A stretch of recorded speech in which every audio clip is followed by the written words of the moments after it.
हाँ भाई, कहाँ थे भाई? यहीं थे। घूमने घुमाने वाले केस कर रहे थे हम। तो टेंशन का एग्जाम्पल लिया था मैंने आपको। चलो भाई, और करते हैं इसमें कुछ।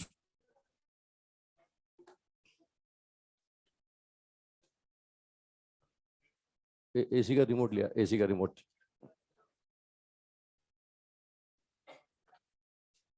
चलो भाई, शुरू करें। अरे स्टार्ट करें।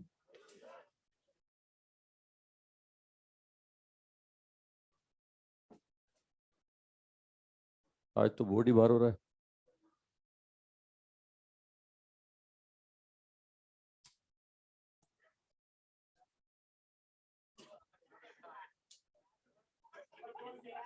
क्या?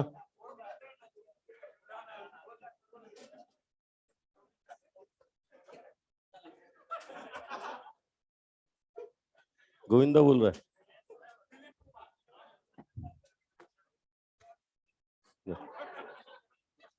क्या चाह रहा है?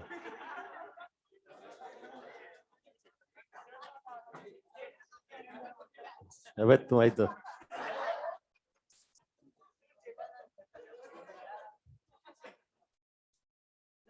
चलो भाई, तो कल सेंटीमीटल फोर्स की बातें कर रहे थे हम लोग। आपको सर्कुलर मोशन के डायनेमिक्स के बारे में बता रहा था। तो सबसे, हाँ धन्यवाद। अब सुना मैंने। ये पढ़ने वाला, इसी को देख के पढ़ाऊंगा।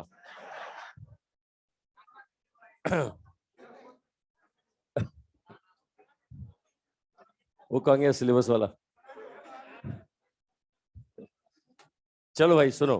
तो आपको बता रहा था, सर्कुलर मोशन के लिए सबसे जरूरी चीज है सेंटीमीटल फोर्स। तो कोई ना कोई ऐसा होगा जो सेंटीमीटल फोर्स प्रोवाइड कर रहा होगा। तो घूमने घुमाने वाले क्वेश्चन को सॉल्व करने के लिए सबसे पहले ढूंढना पड़ेगा कौन घुमा रहा है। जो भी सेंटर की तरफ नेट फोर्स होगा वही सेंटीमीटल फोर्स होगा। ठीक है, हो सकता है कोई एक घुमा रहा हो सकता है दो दो मिलके घुमा रहे हैं। ठीक है, हो सकता है कि खुद ना हो, आकर के किसी को भेज रहा हो। मतलब कई बार फोर्स खुद सेंटर की तरफ नहीं होता, उसका कोई कंपोनेंट होता है। तो अपने को यही पता लगाना है कि कौन घुमा रहा है। वो सीधे सीधे M V square upon R या एम ओमेगा स्क्वायर आर के बराबर करेंगे तो आंसर आ जाएगा। मतलब कुछ ऐसा पूछेगा जो निकालने का रास्ता यहीं से निकलेगा। वो लीनियर वेलोसिटी पूछे, वो एंगुलर वेलोसिटी पूछे, वो टाइम पीरियड पूछे, वो फ्रीक्वेंसी पूछे, सब सॉल्व करने का रास्ता यहीं से निकलेगा। ठीक है, अच्छा अब इसमें मैंने आपको बताया था, कुछ एग्जाम्पल ले लिए थे हमने। मैंने कहा था कि साहब सेंटीमीटल फोर्स हो सकता है इलेक्ट्रोस्टैटिक फोर्स प्रोवाइड करे, हो सकता है ग्रेविटेशनल फोर्स प्रोवाइड करे, हो सकता है मैग्नेटिक फोर्स प्रोवाइड करे, हो सकता है रस्सी का टेंशन प्रोवाइड करे। है ना? तो टेंशन फोर्स के बहुत सारे एग्जांपल ले लिए थे मैंने। रस्सी से एक को घुमा लिया था हमने, दो को भी घुमा लिया था, तीन को भी घुमा लिया था। अच्छा, अभी तक जो घुमाया था उसमें रस्सी को रखा था हॉरिजेंटल। अब मैं रखूंगा रस्सी को इंक्लाइन। तो अगला एग्जाम्पल है साहब कॉनिकल पेंडुलम। नेक्स्ट एग्जाम्पल है conical pendulum. Conical pendulum. Next example conical pendulum. ठीक है, ये कॉनिकल पेंडुलम कैसा होता है मैं आपको बताऊं। ये रस्सी कुछ ऐसे रहती है, रस्सी इंक्लाइन रहती है, और ये पार्टिकल हॉरिजॉन्टल सर्कुलर पाथ में घूमता है। पार्टिकल घूमेगा सर्कुलर पाथ में, सर्कुलर पाथ हॉरिजॉन्टल होगा, लेकिन रस्सी जो रहेगी वो इंक्लाइन रहेगी। जो रस्सी आपको मिलेगी वो कैसे मिलेगी? इंक्लाइन। ये कुछ ऐसा केस मैं आपको बताऊं। आई कार्ड दो मेरे को, एक बार आई कार्ड दो, कोई भी एक दे दो। कल जो केस पढ़े थे ना उसमें रस्सी ऐसे हॉरिजॉन्टल थी, है ना? एक मास भी अटैच किया था, दो भी किए थे, तीन भी किए थे, रस्सी हॉरिजॉन्टल थी और हम ऐसे घुमाते थे साहब। ये ऐसे सर्कुलर पाथ में घूमता था हॉरिजॉन्टल। आज भी घूमेगा मास तो हॉरिजॉन्टल, लेकिन रस्सी कुछ ऐसे रहेगी, ये रस्सी इंक्लाइन। ये ऐसा केस, ये समझ पा रहे हो? ये मास तो हॉरिजॉन्टल सर्कुलर पाथ में घूम रहा है, लेकिन वो रस्सी कैसे है साहब? अब हॉरिजॉन्टल नहीं है, वर्टिकल नहीं है, रस्सी कैसी है? इंक्लाइन है, हाँ टेढ़ी है, ये मान लो। ठीक है, ये तुम्हारी तरह है, ये बिल्कुल तुम्हारी तरह टेढ़ी। अब क्वेश्चन में डाटा क्या क्या क्या दे रहा है? क्वेश्चन में डाटा दे रहा है, एक तो इसकी रस्सी की लेंथ, एक बोलता है पॉइंट ऑफ सस्पेंशन से इसके सर्कुलर पाथ का जो सेंटर है ना, ये पॉइंट ऑफ सस्पेंशन से सर्कुलर पाथ का सेंटर एच नीचे। ये क्वेश्चन पूछा गया है और इसमें बोला गया इसका टाइम पीरियड बताइए। ये बोला इसके रोटेशन का टाइम पीरियड बताइए। ठीक है, मैं आपको क्लियर कर दूं, ये आपने एसएचएम पढ़ा है ना? तो एसएचएम में कुछ आंसर लिखे हुए वहां टेबल बना करके, टेबल बना करके डायरेक्ट टाइम पीरियड के कुछ आंसर लिखे हुए। है ना, एक वो टनल बना दी, सुरंग बना दी अर्थ में, उसमें पार्टिकल को ड्रॉप कर दिया, उसका टाइम पीरियड, वो एलसी ऑसिलेटर का टाइम पीरियड, है ना। उसमें ये भी लिखा हुआ है कॉनिकल पेंडुलम का टाइम पीरियड। स्प्रिंग पेंडुलम का तुम्हें आंसर पता है 2π√m/k, है ना। और तो और सिंपल पेंडुलम का भी पता है 2π√L/g। ये कॉनिकल पेंडुलम का भी लिखा हुआ है वहां पर, है ना। याद है किसी को? हाँ, 2π√L cos theta upon g, है ना। या तो वो L की फॉर्म में या फिर H की फॉर्म में, दोनों फॉर्म में आंसर बनाते हैं। चलो आओ, ये क्या कर रहा है, ये घूम रहा है कि नहीं घूम रहा है? अरे घूम रहा है कि नहीं, पता लगाओ कौन घूमता है, कौन घुमाता है। भाई कोई घूम रहा है तो कोई ना कोई तो घुमाएगा ना। मुझे दो फोर्स दिख रहे हैं साहब, रस्सी की लेंथ के अलोंग टेंशन दिख रहा है और एक mg दिख रहा है। मुझे बताओ दोनों में से कोई भी फोर्स सर्कुलर पाथ के सेंटर की तरफ है क्या? इन दोनों में से कोई भी सर्कुलर पाथ के सेंटर की तरफ नहीं है। इसका मतलब इन दोनों में से कोई घुमाएगा नहीं, मतलब खुद तो आएंगे नहीं, लेकिन कंपोनेंट आ सकता है क्या? कंपोनेंट देखो, इसके लिए ये एंगल में एज्यूम करता हूं थीटा, ये अगर थीटा तो ये भी क्या होगा, थीटा। बताओ टी का ये कंपोनेंट कितना मिलेगा, टी कॉस थीटा, और ये क्या मिलेगा? अब मुझे फटाफट बताओ कौन घुमाएगा? घूमने के लिए सेंटीमीटर फोर्स कौन देगा, कॉस या साइन? साइन। तो ये पता लग गया साहब, सेंटीमीटर फोर्स जो प्रोवाइड किया वो टी साइन थीटा ने दिया। ये T sine theta equal to क्या होगा, mg। अब टी कॉस थीटा क्या करेगा, सॉरी ये T sine theta equal to कितना, m⍵² r। अबे होगा भाई। और टी कॉस थीटा बराबर कितना होगा, mg। ये दो कंडीशन बन गई साहब। ये डिवाइड कर दो आप, इक्वेशन 1 को डिवाइड कर दो आप इक्वेशन 2 से। ये मैं डिवाइड करता हूं तो देखो यहां से t कैंसिल हो जाएगा, ये t से t कैंसिल हो जाएगा, m से m कैंसिल हो जाएगा। रिजल्ट क्या मिलेगा साहब, ये देखो tan थीटा बराबर ω² r अपॉन g मिलेगा भाई। ये tan थीटा बराबर ω² r अपॉन कितना आएगा, g आएगा। ये tan थीटा आएगा भाई, अब आएगा tan थीटा। ठीक है, अच्छा अब यहाँ पर मुझे टाइम पीरियड निकालना है तो यहाँ से ओमेगा निकाल लेता हूँ। ये ओमेगा का वैल्यू कितना साहब, √g upon r tan theta.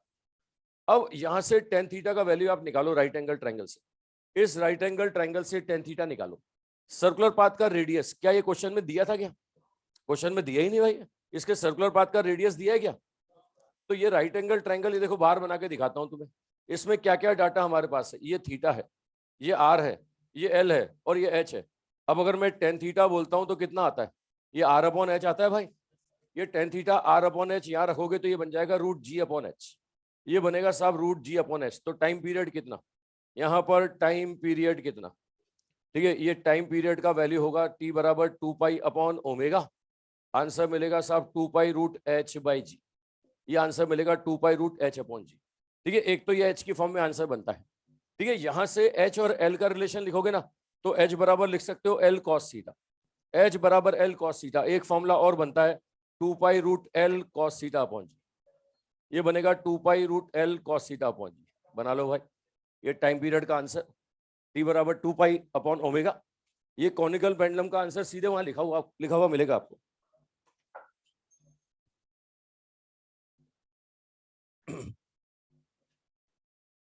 ठीक है, ये एसएचएम देखोगे ना, एसएचएम के मॉड्यूल में सीधे आंसर लिखा हुआ मिलेगा आपको। Time period t equal to 2π upon omega.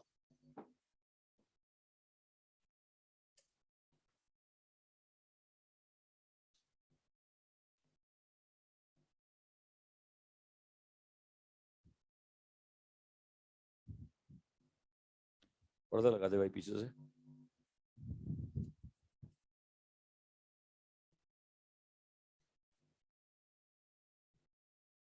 कुछ भी नहीं हो रहा है तो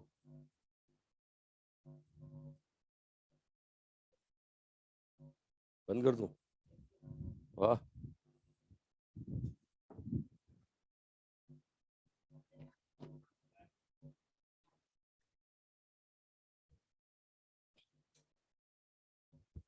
क्या बोल रहे हो?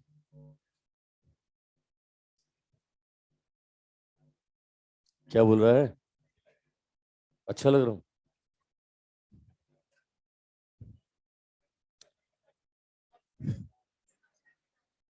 वो तुम्हें कल भी समझाया था, ऐसे शौक नहीं है मुझे।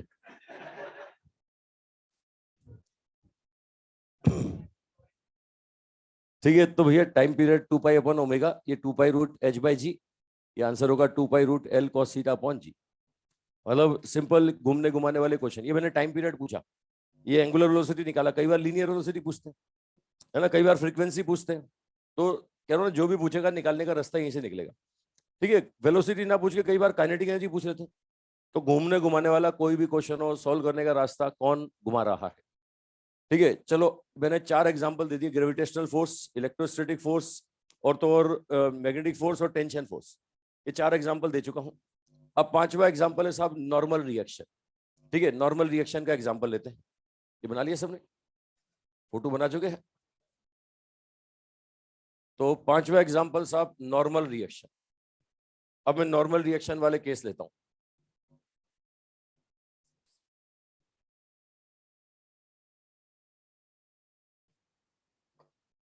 नॉर्मल रिएक्शन में ये पहला एग्जांपल ले रहा हूं मैं। ये साहब एक कटोरा, ये मतलब हेमिस्फीयर, आधा गोला, आधे गोले की रेडियस आर है। इसके अंदर एक पार्टिकल को घुमाया जा रहा है सर, हॉरिजॉन्टल सर्कुलर पाथ में घुमा रहे हैं सर। ये पार्टिकल मास एम हॉरिजॉन्टल सर्कुलर पाथ में घूम रहा है। ठीक है, ये सर्कुलर पाथ है साहब, हॉरिजॉन्टल, हॉरिजॉन्टल सर्कुलर पाथ। ये हॉरिजॉन्टल सर्कुलर पाथ में घूम रहा है। एक हेमिस्फीयर के अंदर पार्टिकल घूम रहा है हॉरिजॉन्टल सर्कुलर पाथ से। इसका सेंटर, गोले का सेंटर और सर्कुलर पाथ का सेंटर, इन दोनों के बीच का गैप दे रहा है साहब एच, है ना। ये जो डिफरेंस है ना, ये डिफरेंस दे रहा है साहब एच।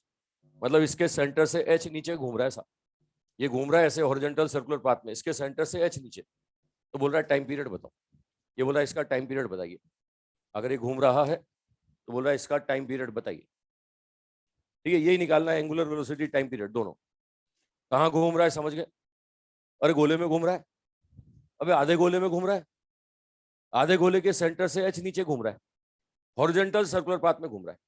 ये घूम रहा है हॉरिजॉन्टल सर्कुलर पाथ में, इसके सेंटर से एच नीचे, इसके सर्कुलर पाथ का सेंटर है। ये यूं घूम रहा है साहब, मास एम है। बोला इसका टाइम पीरियड बताइए, इसका टाइम पीरियड बताइए।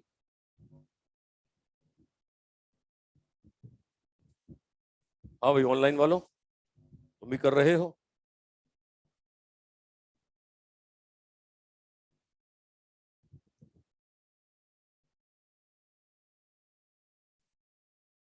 ठीक है, अब सिंपल प्रॉपर्टी पे आ जाओ। कोई घूम रहा है तो कोई ना कोई तो घुमा रहा होगा।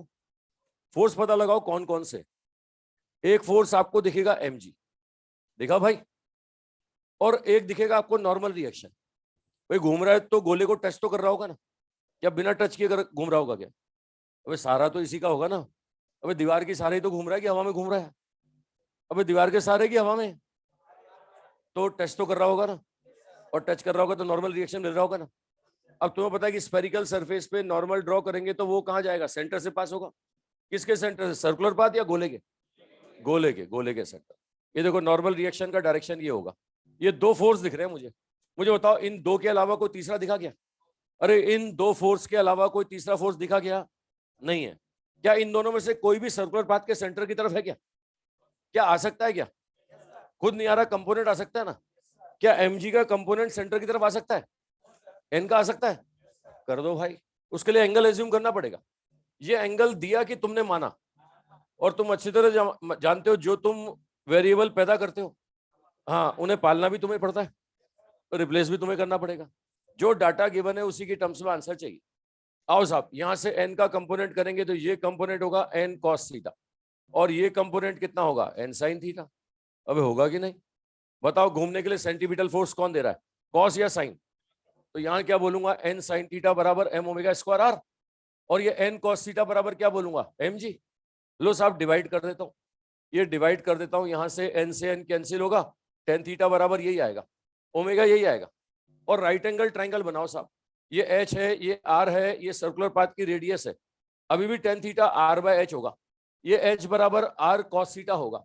तो आंसर आएगा 2 pi root H by G, या 2 pi root R cos theta upon G. लो साहब यही आंसर आएगा। ये सब दोबारा लिखा मैंने, ये सब कुछ दोबारा लिखा मैंने, पता लगा तुम्हें? और लिख दिया मैंने दोबारा। हाँ बहुत तेज हूँ, ये मजे ले रहा है।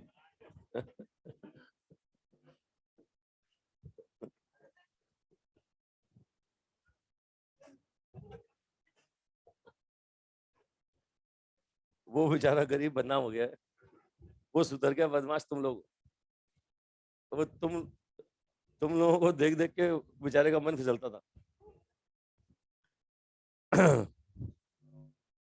ठीक है, तो भैया घूमने घुमाने वाले क्वेश्चन को सॉल्व करने के लिए ढूंढना है कौन घुमा रहा है। देख लो जो फोर्स, देख लो कितने तरह के फोर्स हैं, कहाँ कहाँ लगते हैं, देखते पता लग जाएगा कि कौन कौन खुद सेंटर की तरफ आ रहा है या किसी को भेज रहा है। कभी कभी खुद नहीं आते ना, दूसरे को भेज देते हैं वो कंपोनेंट। ठीक है, अभी तक ये जितने एग्जाम्पल लिए उसमें एक ही घुमाता था, आगे ऐसे भी केस आएंगे कि दो दो मिलके एक को ही घुमाएंगे। ठीक है, सेंटर की तरफ जो आ जाए, दो आ जाए, तीन आ जाए, चार आ जाए, वही सेंटीमीटर फोर्स होगा। वही पता लगा लो कौन है, वो equal to M V square upon R या एम ओमेगा स्क्वायर आर। ठीक है, इसमें मेरे को टाइम पीरियड निकालना था इसलिए मैं ओमेगा ओमेगा निकाल रहा था, है ना। इसमें लीनियर वेलोसिटी बोलता है तो मैं M V square upon R कर लेता। ठीक है, ओमेगा निकाला मैंने, उससे टाइम पीरियड आ गया। ठीक है, तो गोले के अंदर एक पार्टिकल घूम रहा है, हेमीस्फीयर के सेंटर से एच नीचे घूमता है, तो उसका टाइम पीरियड इतना होगा। हेमीस्फीयर के सेंटर से एच नीचे, टाइम पीरियड इतना। ठीक है, अब ऐसे ही मैं एक नॉर्मल रिएक्शन का एक और केस देता हूं आपको। इसमें लीनियर वेलोसिटी पूछा गया, अपने एआईपीएमटी में आया हुआ क्वेश्चन। कौन दिया था, कौन, कौन जानते हो ना? अबे आइसक्रीम वाला कौन, नहीं जानते हो? कोई बात नहीं, ये ऐसा फोटो बना लो, ये ऐसा फोटो बना लो साहब। ठीक है, ये साहब कौन, इसमें ये एंगल थीटा और ये एंगल भी थीटा, और साहब यहां एक पार्टिकल घूम रहा है साहब, और वो भी हॉरिजॉन्टल सर्कुलर पाथ में घूम रहा है। हॉरिजॉन्टल सर्कुलर पाथ में कोन के अंदर घुमा रहे हैं। अब यहां बॉटम से हाइट दे रहा है साहब एच, ये बोल रहा है बॉटम से एच हाइट पे घूमता है, बॉटम से एच हाइट पे घूमता है। ठीक है, ये हॉरिजॉन्टल सर्कुलर पाथ में घूम रहा है, बॉटम से एच हाइट पे घूमता है। ये है horizontal circular path, horizontal circular path cone के अंदर घूमता है साहब। आपसे बोल रहा है वही बताओ, टाइम पीरियड बताओ, एंगुलर वेलोसिटी बताओ। एआईपीएमटी में आया था तो उसमें बोला था लीनियर वेलोसिटी बताओ। एआईपीएमटी में लीनियर वेलोसिटी पूछा गया इसमें, तो ये दोनों तो निकाल ही रहे हो, ओमेगा निकाल ही रहे हो, टाइम पीरियड भी निकाल ही रहे हो, लीनियर वेलोसिटी भी निकाल दो। मतलब ये दो तो निकालना ही है, लीनियर भी निकाल दो। डाटा सिर्फ ये दिया है थीटा और एच, कुछ और नहीं दिया। ध्यान से देख लो, थीटा और एच दे रहा है, कुछ और नहीं दे रहा। जो आंसर चाहिए मुझे थीटा और एच की फॉर्म में चाहिए। कौन के अंदर ये हॉरिजॉन्टल सर्कुलर पाथ में घूमा, आपसे बोल रहा है कि साहब बताइए इसका टाइम पीरियड कितना, ओमेगा कितना, लीनियर वेलोसिटी कितना। समझ लो, सब सिलेबस में है।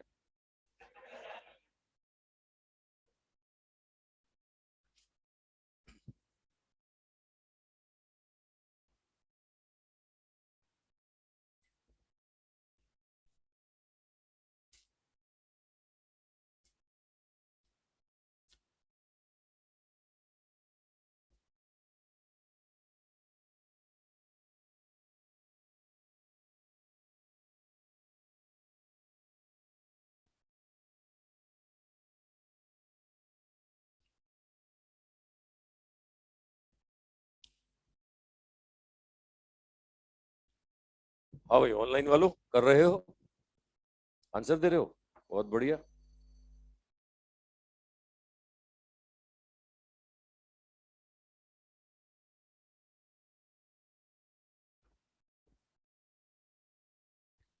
ठीक है, अब देखना पड़ेगा साहब कौन घुमा रहा। यहां पर एक फोर्स मुझे एमजी दिखता है, और एक फोर्स यहां पर इस सरफेस के परपेंडिकुलर नॉर्मल रिएक्शन दिखेगा। क्या कोई तीसरा दिखा क्या? नहीं दिखा, कोई दो ही दिख रहे हैं। तो अब पता लगाओ इस सर्कुलर पाथ के सेंटर की तरफ कौन आता है, कोई ना कोई कंपोनेंट आएगा। क्या एमजी का कंपोनेंट आ सकता है क्या इधर? नहीं आ सकता, एन का आ सकता है। तो ये एंगल थीटा दिया हुआ है, ये कहां से, वर्टिकल से थीटा। सोचो वर्टिकल से ये थीटा, तो ये 90 माइनस थीटा, तो ये भी थीटा होगा। अब एन का कंपोनेंट करें तो एन का इस डायरेक्शन में कंपोनेंट होगा एन कॉस थीटा, और इधर कंपोनेंट करें तो कितना होगा, एन साइन थीटा। अबे होगा कि नहीं होगा? बताओ सेंटर की तरफ कौन है, साइन की कॉस? किसने घुमाया, साइन वाले ने कि कॉस वाले ने? अरे साइन वाले ने कि कॉस वाले ने? तो एन कॉस थीटा घूमने के लिए सेंटीपिटल फोर्स देगा, एन साइन थीटा बराबर क्या हो जाएगा, एमजी हो जाएगा। ठीक है, अब यहां से डिवाइड कर दो, ये एन कॉस थीटा, ये एन साइन थीटा, ये एन कॉस थीटा, ये एन साइन थीटा, उल्टा हो गया। तो ये आ गया साहब 1/10 थीटा, 1/10 थीटा बराबर ये ओमेगा स्क्वायर आर अपॉन जी। तो ये ओमेगा आएगा साहब, ये g अपॉन आर 1/10 थीटा, ये 1/10 थीटा। अब टेन थीटा का वैल्यू यहाँ राइट एंगल ट्रायंगल से निकालें, ये ट्रायंगल बनता हुआ दिख रहा होगा आपको। इसमें देखो ये थीटा था, ये h, ये r है, तो टेन थीटा बराबर कितना, टेन थीटा बराबर r अपॉन h। अरे होगा ये r अपॉन h, तो यहाँ पर अगर r या r को रिप्लेस करूं मैं, r को रिप्लेस करता हूं मैं, तो r बराबर कितना होगा भाई, टेन थीटा बराबर r अपॉन h, तो r बराबर h टेन थीटा, यहाँ रख दो r बराबर h टेन थीटा, तो ये क्या बन जाएगा, ये बन जाएगा साहब 1/10 थीटा भार रूट जी अपॉन कितना h बनेगा भाई। ये आंसर आ रहा है, ये जो डाटा दे रहा है उसकी फॉर्म में, root G upon h, tan theta R by H, tan theta R by H, तो आर बराबर एच टेन थीटा, ये आर बराबर एच टेन थीटा, तो ये टेन स्क्वायर थीटा, रूट के बाद टेन थीटा आ जाएगा। तो आंसर क्या बन गया, 2 pi root H by G tan theta. ये आंसर बन गया 2 pi root H by G tan theta. ये लो साहब, जो डाटा गिवन है उसकी फॉर्म में टाइम पीरियड और ओमेगा दोनों निकाल दी। ठीक है, हाँ कौन सा क्या बोल रहा बेटा, ये थीटा कैसे हो गया, यूं ये देख, ये वर्टिकल से थीटा था, ये थीटा था, तो भैया ये 90 माइनस थीटा, अभी नॉर्मल है ना, ये 90 माइनस थीटा, तो ये थीटा हो गया। ठीक है, अब अपने एआईपीएमटी में जो क्वेश्चन था उसमें लीनियर वेलोसिटी पूछा था, ये दो तो मैंने लगे हाथ निकाल दिया, क्योंकि बाकी सब में निकाला था, यहाँ भी निकालूंगा। यहाँ पर अपने एआईपीएमटी में आया था लीनियर वेलोसिटी। अब लीनियर वेलोसिटी क्या बोलोगे साहब, v बराबर ओमेगा आर बोलोगे, है ना, या तो यहीं पे सेंटीमीटल फोर्स की जगह एम ओमेगा स्क्वायर आर की जगह M V square upon R रख लीजिए, है ना। अब ओमेगा निकाल लिया मैंने, तो v बराबर ओमेगा आर, ये देखो यहां से ओमेगा का वैल्यू कितना 1/10 theta root G upon H, और आर बराबर अभी आपने बोला एच टेन थीटा। देखो टेन थीटा कैंसिल हो गया, ये वेलोसिटी आ गया रूट जी एच, वेलोसिटी आ गया रूट जी एच, मतलब बॉटम से अगर एच हाइट पे घूमता है, अगर बॉटम से एच हाइट पे घूमता है, तो इसका वेलोसिटी कितना होगा रूट जी एच। कौन से पकड़ रहे हैं भाई, ठीक है। ये एआईपीएमटी में ये पूछा गया ऐसा, ये वाला अपने एआईपीएमटी में पूछा गया। तो मैंने कह रहा हूँ ना, घूमने घुमाने वाले क्वेश्चन सॉल्व करने का रास्ता कहाँ से निकलेगा, कौन घुमाता है, पता लगा लो भाई, कोई ना कोई तो घुमा रहा होगा, कोई अगर घूमता है तो कोई ना कोई तो घुमाता है।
आ रहा साहब, अरे आ रहा है, मतलब घूमने घुमाने वाले क्वेश्चन को सॉल्व करने का रास्ता निकलेगा, कौन घुमा रहा है, भाई ये पता लगाना कौन घुमा रहा है। मिटा दो इसे, कौन मिटा दो, अबे कौन मिटा दिया जाए।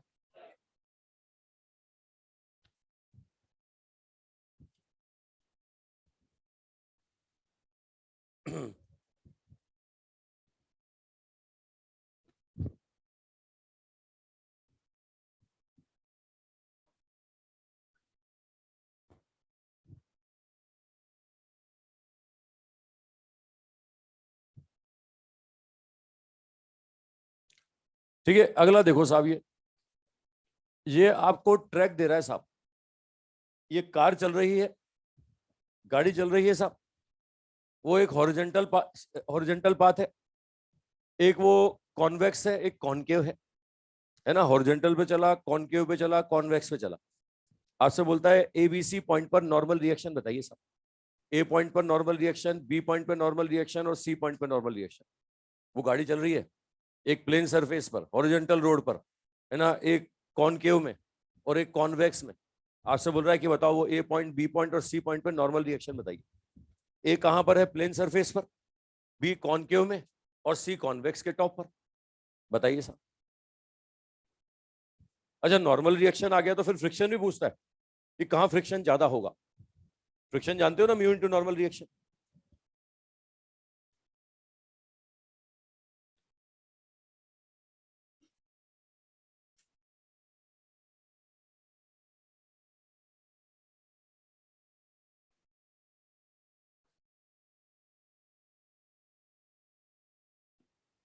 ए पॉइंट, बी पॉइंट और सी पॉइंट पे नॉर्मल रिएक्शन।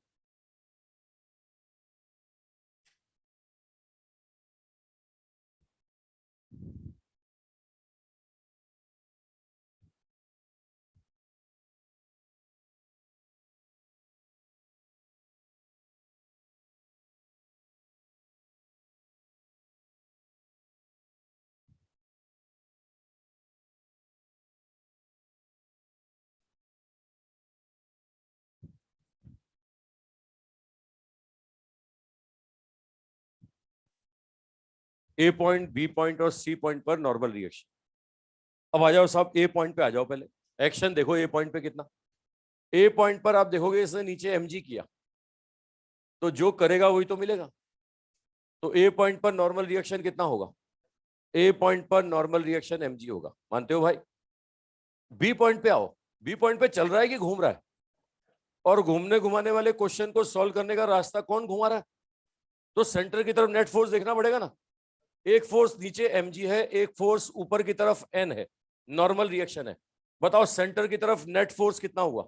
सेंटर की तरफ net force n minus mg हुआ। तो यही तो mv स्क्वायर अपॉन r के बराबर होगा। तो लो साहब, बी पॉइंट पे नॉर्मल रिएक्शन कितना आता है? बी पॉइंट पे नॉर्मल रिएक्शन आता है mg plus mv square upon r। आता है कि नहीं? ए पॉइंट पे नॉर्मल रिएक्शन आ गया, बी पर आ गया। ए पर mg आ गया, बी पर कितना आ गया? mg plus mv square upon r। C point पे चलो। सी पॉइंट पे भी चल रहा है कि घूम रहा है? अरे सी पॉइंट पे चला या घूमा? अगर घूम रहा है तो अपना तरीका क्या होगा? कौन घुमा रहा है ना? जो सेंटर की तरफ नेट फोर्स होगा वही घुमाएगा। सेंटीपिटल फोर्स बोलो इसका कितना? इस पर सेंटर की तरफ नेट कितना? M G minus N. ये होगा एम वी स्क्वायर अपॉन कितना? आर। तो भैया नॉर्मल रिएक्शन कितना आ गया? ये आ गया M G minus M V square upon R. आया कि नहीं आया? है ना? ये नॉर्मल रिएक्शन आ गया M G minus M V square upon R. A point पर, बी पॉइंट पर, सी पॉइंट पर, तीनों जगह नॉर्मल रिएक्शन निकाल दिया। बताओ सब जगह नॉर्मल रिएक्शन सेम आ रहा है क्या? सबसे ज्यादा कहां आ रहा है? बी पर। फिर कहां पर? ए पर। और सबसे कम कहां पर? मतलब प्लेन सरफेस, यहां पर कॉनकेव में, कॉनकेव सरफेस में सबसे ज्यादा, और कॉन्वेक्स सरफेस में सबसे कम आ रहा है सब, है ना? और प्लेन सरफेस में तो बीच का आ रहा है। तो फ्रिक्शन का ऑर्डर भी यही होगा। फ्रिक्शन फोर्स सब जानते हैं, है ना? फ्रिक्शन फोर्स आपको पता है, friction force mu into normal reaction होता है। अगर मैं बोलूं कि म्यू सेम है, तो इन तीनों जगह फ्रिक्शन फोर्स देखेंगे, तो इन तीनों जगह फ्रिक्शन फोर्स का ऑर्डर क्या मिलेगा? यहां पर मिलेगा बी पर सबसे ज्यादा, फिर ए पर, और फिर कहां मिलेगा? सी पर। और मेरी बात समझ रहे हो भाई? म्यू सेम मान लें, सरफेस सेम मान लें, तो बी पर फ्रिक्शन सबसे ज्यादा, फिर ए पर, और फिर कहां मिलेगा सबको? फिर फ्रिक्शन कहां मिलेगा? सी पर। अरे समझ रहे हो भाई? अच्छा, अब मुझे बताओ एक थ्योरेटिकल क्वेश्चन। गाड़ी को मैं तेज दौड़ाऊंगा, मैं स्पीड बढ़ाऊंगा, गाड़ी गाड़ी की स्पीड बढ़ाऊंगा। बताओ ए पर नॉर्मल रिएक्शन क्या होगा? बढ़ेगा, घटेगा, सेम रहेगा?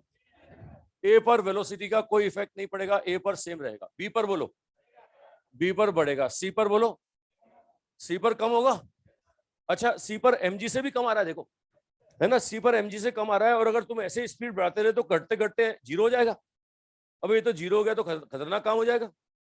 अबे जीरो हो गया है तो ये तो खतरनाक काम हो जाएगा ना। अबे गाड़ी तो हवा में आ जाएगी, और गाड़ी हवा में आई तो खतरा आ जाएगा ना।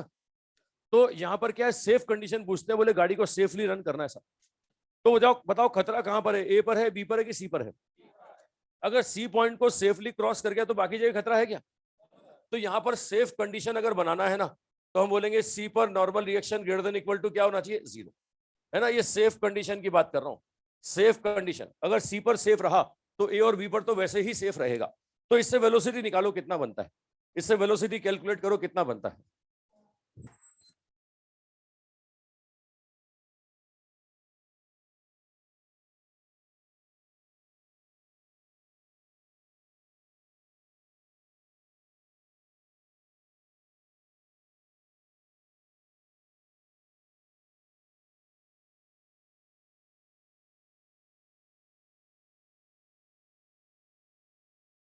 शेड्यूल देख के जाना भाई, कल 3-5 पे रहेगी क्लास। कल पहली क्लास 3-5 पे, वो एक सर छुट्टी पे है, क्या केमिस्ट्री वाले सर छुट्टी पे है, हाँ शायद। तो आओ साहब देखो तो मतलब ऐसे शादीशुदा लोगों की तरह बिहेव करते हो, शनिवार छुट्टी, मतलब मजे आ गए। वो तो मुझे तो बोला, तू बोला टूट गई, इसकी इसकी तपस्या टूट गई 2 दिन से बेचारा शांत बैठा था, रहा नहीं जा रहा था, आज बोली पढ़ाई है। तो टाइम टेबल देख के जाना भाई, तो 3-5 से है, शायद पहली हो सकता है मेरी है। चलो अब सेफ कंडीशन बनाओ। अब नॉर्मल रिएक्शन सी पॉइंट पर कितना था साहब, M G minus M V square upon R, ये ग्रेटर देन इक्वल टू 0। ये सॉल्व करोगे ना तो v का value less than equal to root R G आएगा भाई। ये वेलोसिटी का value less than equal to root R G, मतलब maximum safe velocity, maximum safe velocity root R G. अगर इतने से चलाते हो तो भैया सब जगह गाड़ी सेफ है, इससे तेज चलाते हो तो गाड़ी सेफ नहीं। आपने देखा होगा स्पीड ब्रेकर जो बनाते हैं अपन, ये ऐसे ऐसे बनाते हैं सीधे से। अरे रोड पे स्पीड ब्रेकर जो बनते हैं कॉन्वेक्स ही बनते हैं ना। कभी तुमने देखा स्पीड ब्रेकर रोड पे ऐसा बनाया हो, रोड पे गड्ढा कर दिया हो? बोले अपने यहाँ तो बहुत होते हैं। हाँ ऐसे भी हैं। अब ये स्पीड को ब्रेक नहीं करते, सबको ब्रेक करते हैं। ये पूरे गाड़ी के पहिए वही सस्पेंशन सब ब्रेक करते हैं। और अपने कोटा में आजकल ऐसे स्पीड ब्रेकर बहुत हैं, जगह जगह काम चल रहा है कोटा में, है ना। हालांकि अब तुम अगले साल रहोगे नहीं उस काम का फायदा लेने के लिए, रहोगे क्या? आगे कॉलेज से जब आओगे तो तुम्हें लगेगा कि रोडें बहुत सही हो गई हैं, है ना, बहुत कुछ बन गया है। हाँ नहीं मैं तो यहीं रहूंगा, मैं तो मजे लूंगा रोड के। तो भैया स्पीड ब्रेकर, हाँ स्पीड ब्रेकर जो है वो ऐसे बनाए जाते हैं। और इसीलिए अच्छा इसमें भी सेफ वेलोसिटी आ रहा है रूट आर जी। ये क्या करते हैं, यहाँ पर आर को जितना बड़ा कर दो, अपने आप पहाड़ बना देते हैं स्पीड ब्रेकर के नाम पे। अब वो पहाड़ क्या है, वो गाड़ी को क्या, वो स्पीड को क्या ब्रेक करता है, वो तो गाड़ी को ही ब्रेक करता है। मजबूरी में गाड़ी पूरी रोकनी पड़ती है ना, नहीं रोकोगे तो क्या होगा, वो कुछ ना कुछ हट जाएगा, बम्पर हट जाएगा, गाड़ी का नीचे का हिस्सा हट जाएगा, है ना। हालांकि तुमने देखा हो तो कई बार छोटे छोटे बहुत सारे स्पीड ब्रेकर बनाते हैं, है ना, छोटे छोटे बहुत सारे, क्योंकि ये आर का वैल्यू जितना कम रखेंगे ना, ये सेफ वेलोसिटी उतनी कम होगी। और सेफ वेलोसिटी उतनी कम होगी तो गाड़ी के जंप मारने की पॉसिबिलिटी उतनी क्या होगी, ज्यादा। वो बहुत बड़ा ना बना के छोटे छोटे काफी सारे बनाते हैं। तो सेफ वेलोसिटी क्या है, वी बराबर रूट आर जी, आर कम तो सीधी सी बात है वेलोसिटी भी क्या होगी, कम। अच्छा इस केस में भी मैं फोटो बना के दिखाऊं, है ना, इस केस में भी मैं टॉप पॉइंट का फोटो बना के दिखाऊं, टॉप पॉइंट पर यहां पर बोल रहा हूं नॉर्मल रिएक्शन का वैल्यू कितना हो गया साहब, 0। ये टॉप पॉइंट पर नॉर्मल रिएक्शन 0।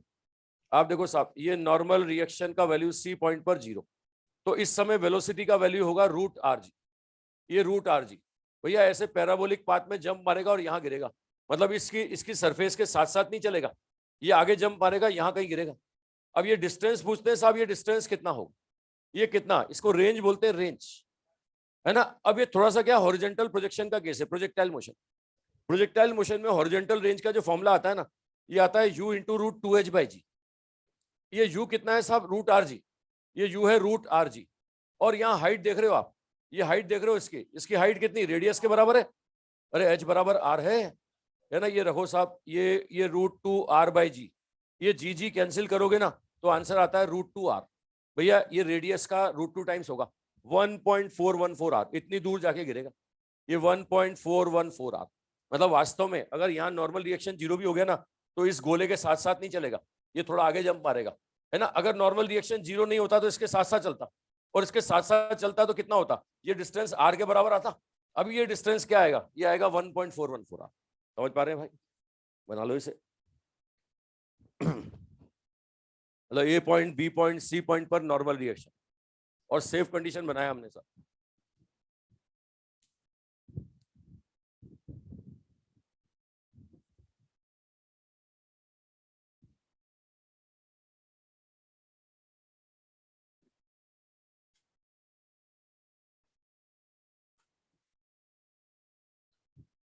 विक्टर कमेंट डाल रहा है, पूरे पूरे कोटा में बी टाइप के स्पीड ब्रेकर है। बी वो बी हो रहा है वो, अभी उधर पढ़ो।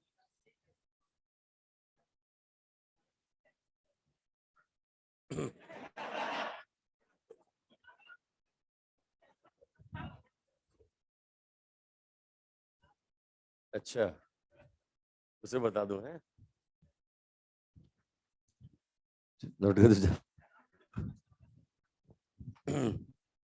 आज नहाया था क्या तू?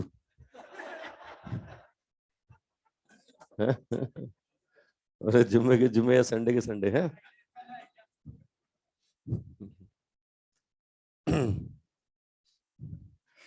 तो आज तेरी नींद खुली हुई है।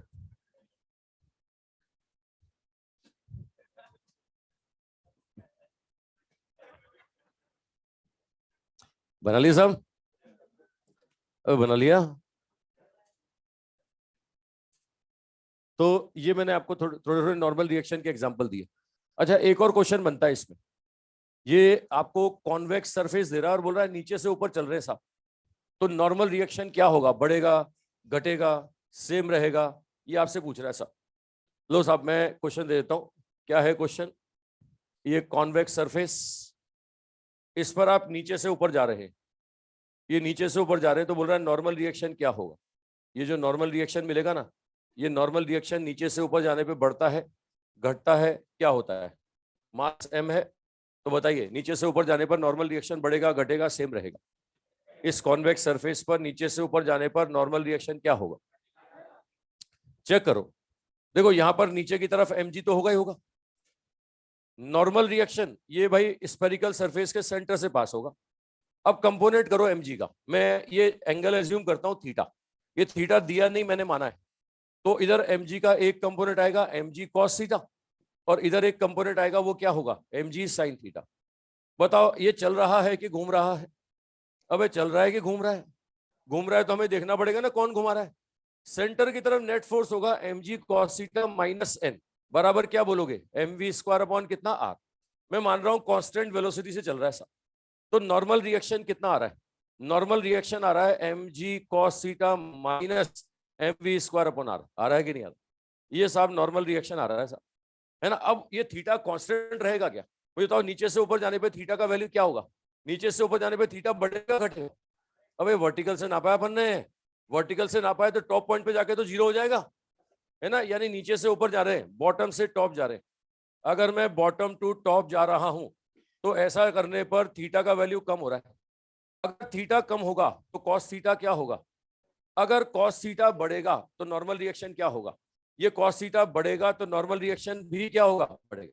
भैया नीचे से ऊपर जाने पे नॉर्मल रिएक्शन बढ़ रहा है, ये घट नहीं रहा, नॉर्मल रिएक्शन बढ़ रहा है अगर वेलोसिटी कांस्टेंट है। हाँ, अगर स्पीड कम होती जाती तो, स्पीड कम होती जाती तो भी बढ़ता, ये तो भी बढ़ता, ये भी कम, ये भी बढ़ रहा है, और साथ में ये भी कम हो रहा है, तो भी नॉर्मल रिएक्शन क्या होता? बढ़ता। और मेरी बात पकड़ में आई भाई? नॉर्मल रिएक्शन में मैंने कुछ केस बताए कॉन्वेक्स सरफेस के लिए किस किस तरह के क्वेश्चन बनते हैं। एक और क्वेश्चन, एक और देता हूं नॉर्मल रिएक्शन पर।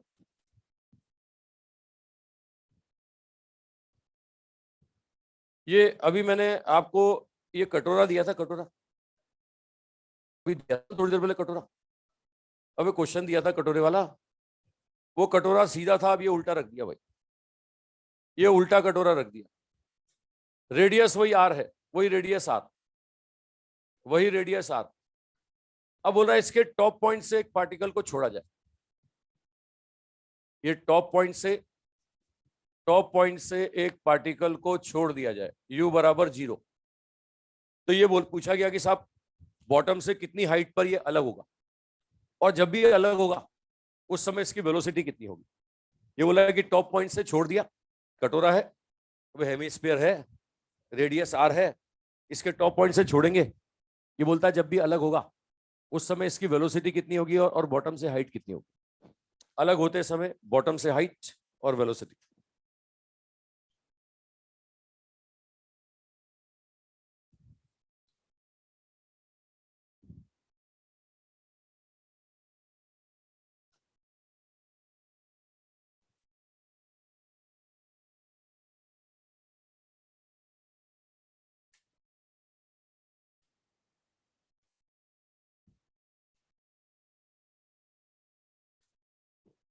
बना लिए? वो बताओ, लिख लो वो कंडीशन, इसका केस लिख लो, क्या है ये, क्या निकालना है इसमें, लिख लो। देखो particle is drop from top point of hemisphere particle is drop from, ये लिख लो, particle is drop from top point of hemisphere, particle is drop from top point of hemisphere, top point of hemisphere, top point of hemisphere, hemisphere, find out height from bottom, find out height from bottom, height from bottom, and velocity of particle, and velocity of particle, and velocity of particle when it leave the contact, when it leave the contact, when it leave the contact, leave the contact of surface, when it leave the contact of surface, surface से जब contact छोड़ेगा ना, आपसे बोल रहा है बताइए उस समय वेलोसिटी कितना होगा और बॉटम से हाइट कितना होगा। ये ऊपर से फिसलता हुआ आ रहा है साहब, अब इसके सारे आ रहा है, यहां कहीं इसका कांटेक्ट हटेगा। ये बोल रहा है कि जहां भी कांटेक्ट हटेगा ना, जिस जगह कांटेक्ट हटेगा उस जगह वेलोसिटी कितना होगा, एक तो ये पूछ रहा है, और दूसरा बोल रहा है कि बताओ ये बॉटम से हाइट कितना होगा। दो क्वेश्चन पूछे आपसे, ये हाइट बताइए और वेलोसिटी बताइए जहां कांटेक्ट हटेगा। अच्छा, जिस जगह कांटेक्ट हटेगा वहां नॉर्मल रिएक्शन जीरो होगा ना, ठीक है। तो यहां बोल रहा है कि साहब बताइए ये हाइट कितना, वेलोसिटी कितना, तो इस जगह नॉर्मल रिएक्शन का वैल्यू जीरो कर दो, नॉर्मल रिएक्शन निकाल के उसको जीरो कर दो, ठीक है। अरे समझ रहे हो, करोगे या मैं शुरू हो जाऊं? कर रहे हो कोशिश? कोशिश कर रहे हो? करो कोशिश।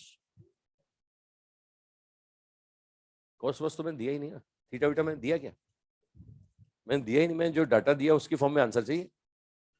थीटा वीटा तो तू मान रहा है, जो वेरिएबल तू पैदा करेगा उसे पालना भी तुझे पड़ेगा, तो रिप्लेस भी तुझे करना पड़ेगा। तो गिवन डाटा की फॉर्म में रिप्लेस कर कॉस वॉस को, अगर तेरा आंसर कॉस की फॉर्म में आ रहा है तो उसको रिप्लेस कर। चलो मैं क्लियर कर दूं, देखो क्या क्या है हमारे पास, कितने वेरिएबल हैं, एक v है, एक h है, तो दिख ही रहा है, साथ में यहां पर थीटा भी हो जाएगा। जब तुम सेंटीमीटर सेंटीमीटर खेलोगे ना, थीटा भी आएगा। तीन वेरिएबल हैं, हमें तो तीन कंडीशन चाहिए, तीन वेरिएबल तो तीन कंडीशन चाहिए। तीन कंडीशन कहां से लाएं? एक कंडीशन तो साहब ये इस सर्कुलर पाथ के अलोंग चल रहा है कि घूम रहा है, घूम रहा है, और घूमने घुमाने वाला केस तो सेंटीमीटर। अब ये कंडीशन कहां से आएगी? सेंटीमीटर, है ना। दूसरा कहां से लाएं?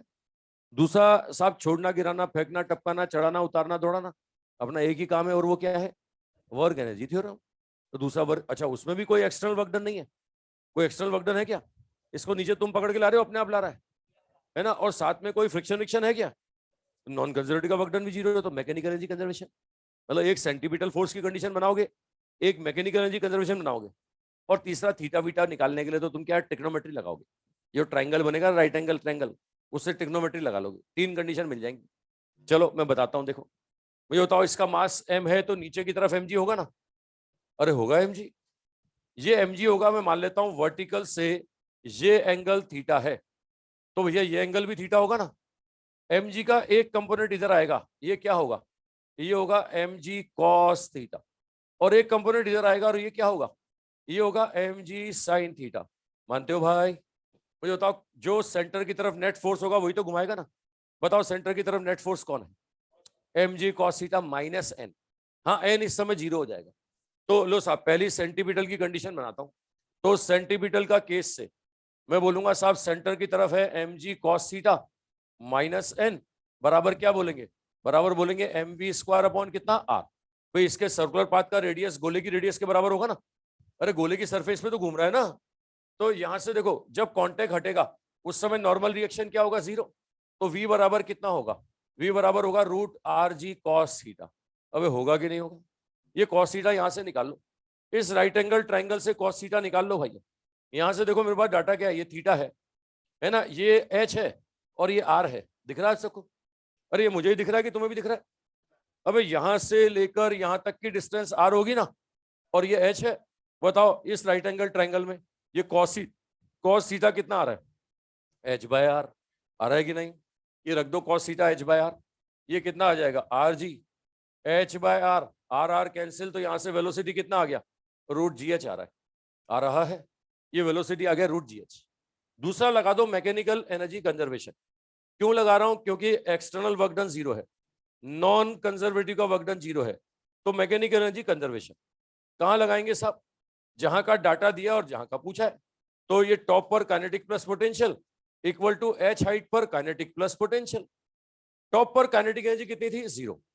पोटेंशियल एनर्जी के लिए एक रेफरेंस पॉइंट मानते हो ना, और तुम्हें पता है कि अपन तो जमीन पे बैठे हुए लोग हैं।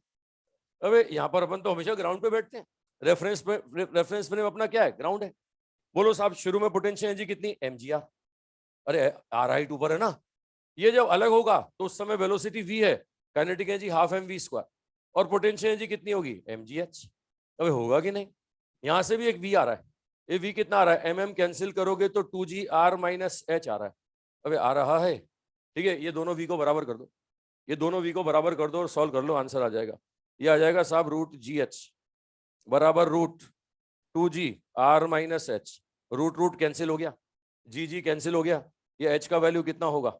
h का वैल्यू होगा 2r/3। h बराबर 2r/3। ये हाइट आ गई भाई, ये बॉटम से इतनी हाइट पे अलग होगा। और इस समय वेलोसिटी कितनी होगी? वेलोसिटी आपने बोला रूट जी एच है, अरे ऊपर निकाला ना रूट जी एच, अलग होते समय वेलोसिटी रूट जी एच, तो आंसर कितना? Root 2g r/3। ये वेलोसिटी आ गई, ये वेलोसिटी आ गया। जिस समय अलग होगा ना उस समय वेलोसिटी इतनी होगी और हाइट इतनी होगी। ये दो क्वेश्चन पूछेंगे, और ये हाइट वाला तो 2-3 बार अपने आईपीएमटी में आ चुका है। ये हाइट वाला ना कितनी हाइट पर कॉन्टेक्ट हटेगा, तो ये 2r/3। अच्छा बच्चे इसको रट लेते हैं, बच्चे इसको रट लेते हैं, रटो लेकिन ढंग से। ये हाइट मैंने किसके लिए निकाली? आधे गोले के लिए, पूरे गोले के लिए? हाँ आधे गोले के लिए। अपने पास क्वेश्चन है मॉड्यूल में, एग्जाम में आया हुआ, उसमें पूरा गोला दे रखा है। हाँ तो रटना तो ढंग से रटना भैया। ये आधे गोले के लिए हाइट 2r/3, अगर पूरा गोला दे दूं मतलब आधा गोला और नीचे है, तो आंसर क्या होगा? r प्लस एच, मतलब आंसर क्या होगा? r plus 2r/3। चलो मैं सिंपल बोल देता हूं, जो याद रखना है ना वो जो कभी ना बदलने वाली बात वो याद रखो। ऊपर से नापो, ऊपर से कितना? ऊपर से कितना? अरे नीचे से 2r/3, तो ये ऊपर से कितना? r/3। ये रट लो ना। ये अब तुम नीचे नीचे एक गोला और रखो, 10-15 गोले रखो तुम तो नीचे। ऊपर से कितना? ऊपर से r/3 फिसल के अलग होगा, ऊपर से वर्टिकली r/3 फिसल करके अलग होगा। अब अगर वो आधा गोला है तो आंसर 2r/3 आ जाएगा, पूरा गोला है तो 2r माइनस r/3 आ जाएगा। अपने मॉड्यूल में क्वेश्चन है उसमें पूरा गोला दिया हुआ है, और बच्चे बोलते हैं सर आपने तो आंसर 2r/3 निकाला था, ये तो कुछ और दे रहा है। वो मतलब ये फिसलना देख करके बच्चे सीधे ठोकते हैं 2r/3। ठीक है, वो आधे गोले के लिए, पूरा गोला होगा तो कुछ और होगा, ये तो समझ रहे हो ना सब? ठीक है, तो रटना है तो ये रटो, मैं बोलता हूँ ऐसा रटो। ये भैया आधा गोला हो, पूरा गोला हो, नीचे 10-15 गोले रखे हो, ये यहां से छोड़ा था और यहां कांटेक्ट हटा, यहां नॉर्मल रिएक्शन जीरो हुआ, तो ये जो हाइट आएगी ना, ये हाइट आएगी साहब r/3। ये ऊपर से r/3 आएगी जहां कांटेक्ट हटेगा। ठीक है, ये r इसकी गोले की रेडियस, ऊपर से r/3। अब एक गोला हो, दो गोले हो, तीन गोले हो, ऊपर से r/3 है, नाप लो जहां से नप पाता है। वो नीचे से नप पाता है कि ऊपर से नप पाता है? नाप लोगे ना। और यहाँ वेलोसिटी कितना होगा? Root G H. वेलोसिटी होगा रूट जी एच। एच तो नीचे से, अब एच हाइट कहां से? हाँ एच तो नीचे से ही होती है सर, ये रूट जी एच। क्लियर हो गया सबको? ठीक है। अच्छा ऊपर से नापते हो तो रूट 2g/h, ये रूट 2 स्मॉल g/h कर दो। ऊपर से नापता हूं ना, ये लो, ये ऐसा लिख दो, तो ऐसा भी लिख सकता हूँ, ये लो, ये h को हटा ही देता हूँ। भाई h वर्टिकल गिरने के बाद में वेलोसिटी हमेशा कितनी होती है? Root 2g/h। ये लो, झगड़ा ही खत्म। ऊपर से वर्टिकली h गिरने के बाद, अब ये तो बचपन से जानते हो, ऊपर से h गिरता है तो रूट 2g/h होता है ना। कॉन्सेप्ट पकड़ में आ गया भाई? हाँ, इधर कौन क्या पूछ रहा था? कुछ पूछ रहा था तू? एनर्जी कंजर्वेशन दोबारा बताऊं कहां पे लगाया? पहले तो ये देख, मैंने लगाया टॉप और एच हाइट पर। टॉप पॉइंट पे छोड़ा था तो काइनेटिक एनर्जी जीरो थी। पोटेंशियल एनर्जी के लिए रेफरेंस पॉइंट मानते हैं, वो बॉटम है अपना। बॉटम से कितनी हाइट ऊपर है? आर, ये पोटेंशियल एनर्जी mgr। फिर जहां अलग हो रहा है वहां वेलोसिटी v है तो kinetic energy half M V square. वो देख जहां अलग हो रहा है वहां हाइट h है तो पोटेंशियल एनर्जी mgh। तो इसको तो सॉल्व करके ये लिखा, ये दोनों v बराबर कर दिए मैंने, ये दोनों v बराबर कर दिए, आंसर आ गया। समझ रहे हो? अब बात पकड़ में आ रही है भाई? ठीक है, तो ये नॉर्मल रिएक्शन के कुछ एग्जांपल मैंने आपको दिए। ठीक है, अब आगे बढ़े साहब, और भी एग्जांपल है सेंट्रीपिटल के। ग्रेविटेशनल फोर्स का भी एग्जांपल ले लिया मैंने, इलेक्ट्रोस्टैट भी ले लिया, मैग्नेटिक फोर्स भी ले लिया, टेंशन भी ले लिया, ये नॉर्मल रिएक्शन भी ले लिया। अब साहब फ्रिक्शन फोर्स, फ्रिक्शन फोर्स भी नॉर्मल रिएक्शन प्रोवाइड करता है। फ्रिक्शन का एग्जांपल लेता हूं मैं, ये मिटा दूं भाई, अरे गोला मिटा दूं।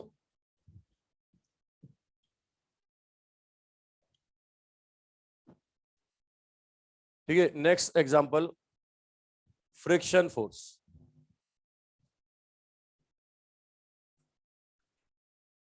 अब फ्रिक्शन फोर्स के मैं पहले वो एग्जांपल लेता हूं जो मैंने तुम्हें फ्रिक्शन में कराए थे।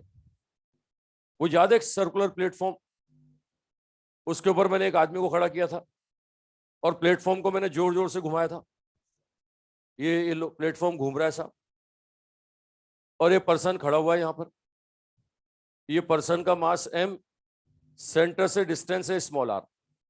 पर्सन का मास m, सेंटर से डिस्टेंस है स्मॉल r। ये घूम रहा है साहब, ये घूम रहा है, देख रहे हो घूम रहा है। अबे घूमते हुए दिख रहा है, दिख रहा है घूमते हुए। अबे प्लेटफॉर्म घूम रहा है ना। ये बोल रहा है कि साहब प्लेटफॉर्म का मैक्सिमम सेफ एंगुलर वेलोसिटी बताओ, मैक्सिमम सेफ एंगुलर वेलोसिटी बताओ। अगर ये पर्सन को इसके साथ रहना है, सेफली घूमना है, तो प्लेटफॉर्म को मैक्सिमम कितना तेज घुमा सकते हैं। ठीक है, ये क्वेश्चन अपन कर चुके हैं, याद करो। ये अपन ने पहले किया था, इसको शूडो शूडो से किया था, सेंट्रीफ्यूगल से किया था। आज मैं इसको सेंटीपिटल से करूंगा, है ना। मैं तुम्हें पहले ही बोल चुका हूं कि यार अंदर बैठ के देखो या बाहर बैठ के देखो, आंसर सेम आते हैं, बोलने का तरीका बदल जाता है। तो अंदर बैठ के शूडो शूडो, और बाहर बैठ के न्यूटन न्यूटन, अंदर बैठ के सेंट्रीफ्यूगल सेंट्रीफ्यूगल, बाहर बैठ के सेंट्रीपिटल सेंट्रीपिटल। ठीक है, चलो लिख लो क्या निकालना है, क्वेश्चन लिख लो, लिख लो। फाइंड आउट मैक्सिमम सेफ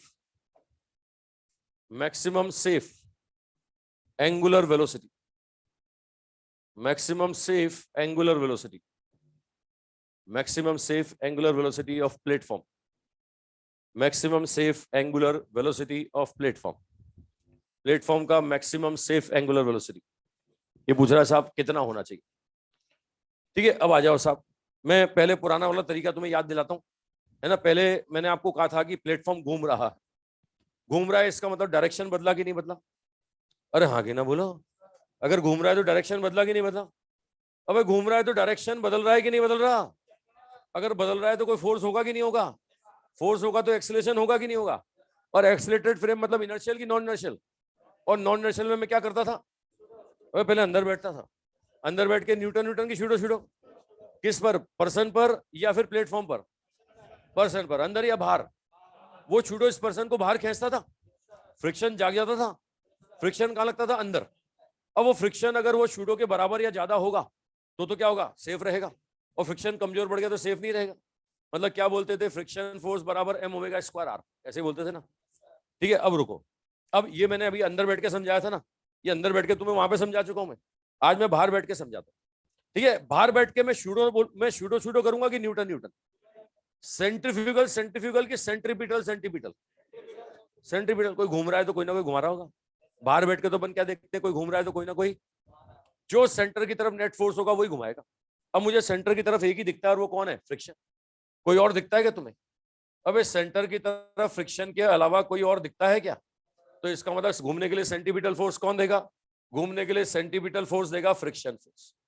अब सेंटीपिटल फोर्स बोले तो हम बोलेंगे M omega square R, friction force बोले तो म्यू इंटू नॉर्मल रिएक्शन। और सबको पता है हॉरिजॉन्टल प्लेन नॉर्मल रिएक्शन कितना होता है, mg। अरे होता है भाई, ये मैक्सिमम वैल्यू ले लो आप, फ्रिक्शन का, फ्रिक्शन कोफिशिएंट का मैक्सिमम वैल्यू, लिमिटिंग वैल्यू। तो ये भैया ओमेगा का मैक्सिमम वैल्यू आ जाएगा। ओमेगा का मैक्सिमम वैल्यू कितना आएगा, रूट म्यू एल इंटू जी अपॉन कितना आर। भैया इतने से घुमाओगे ना तो ये पर्सन सेफ है, इससे तेज घुमाओगे तो फिर पर्सन सेफ नहीं है, है ना। अच्छा, क्या ये मास पर डिपेंड कर रहा है क्या, ये मास पर डिपेंड नहीं कर रहा। मतलब यहाँ पर इस प्लेटफॉर्म के ओर मैं खड़ा हूं, कम मास का पार्टिकल, तुम खड़े हो ज्यादा मास के पार्टिकल, दोनों के लिए सेफ वेलोसिटी का वैल्यू सेम होगा कि नहीं। ये क्वेश्चन मैंने पर्सन का नाम लगा के पूछा है। यही क्वेश्चन तुम्हें बोलते हैं कि साहब एक ग्रामोफोन है, ग्रामोफोन के ऊपर कीड़ा बैठा हुआ है, ग्रामोफोन के ऊपर कीड़ा, ये मैंने बताया था आपको, है ना। मतलब पर्सन के मास पे डिपेंड ही नहीं कर रहा, वो पर्सन हो, ब्लॉक हो, कीड़ा हो, कुछ भी हो, है ना, सबके लिए सेफ वेलोसिटी इतनी चाहिए।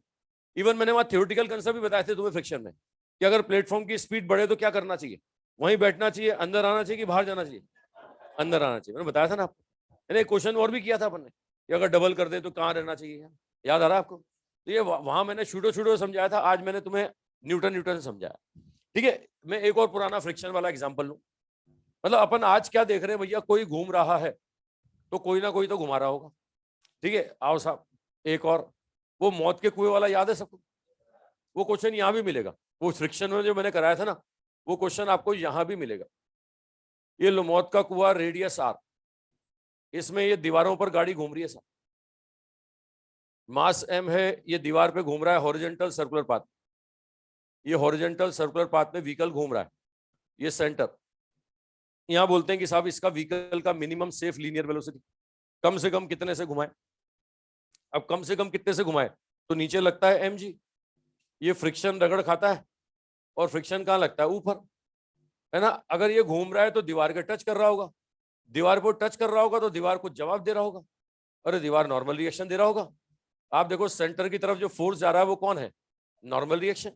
अब सेंटर वाले फोर्स को ही नॉर्मल रिएक्शन बोलोगे ना, मतलब नॉर्मल रिएक्शन को सेंटीमीटर फोर्स बोलोगे ना।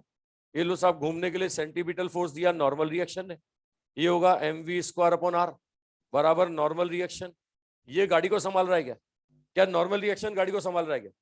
गाड़ी को कौन संभाल रहा है? अगर ये friction greater than equal to mg रहा तो गाड़ी सेफ है, और फ्रिक्शन कमजोर हो गया तो गाड़ी सेफ नहीं है। ये होता है mu into normal reaction greater than equal to mg। Normal reaction कितना, mv²/r।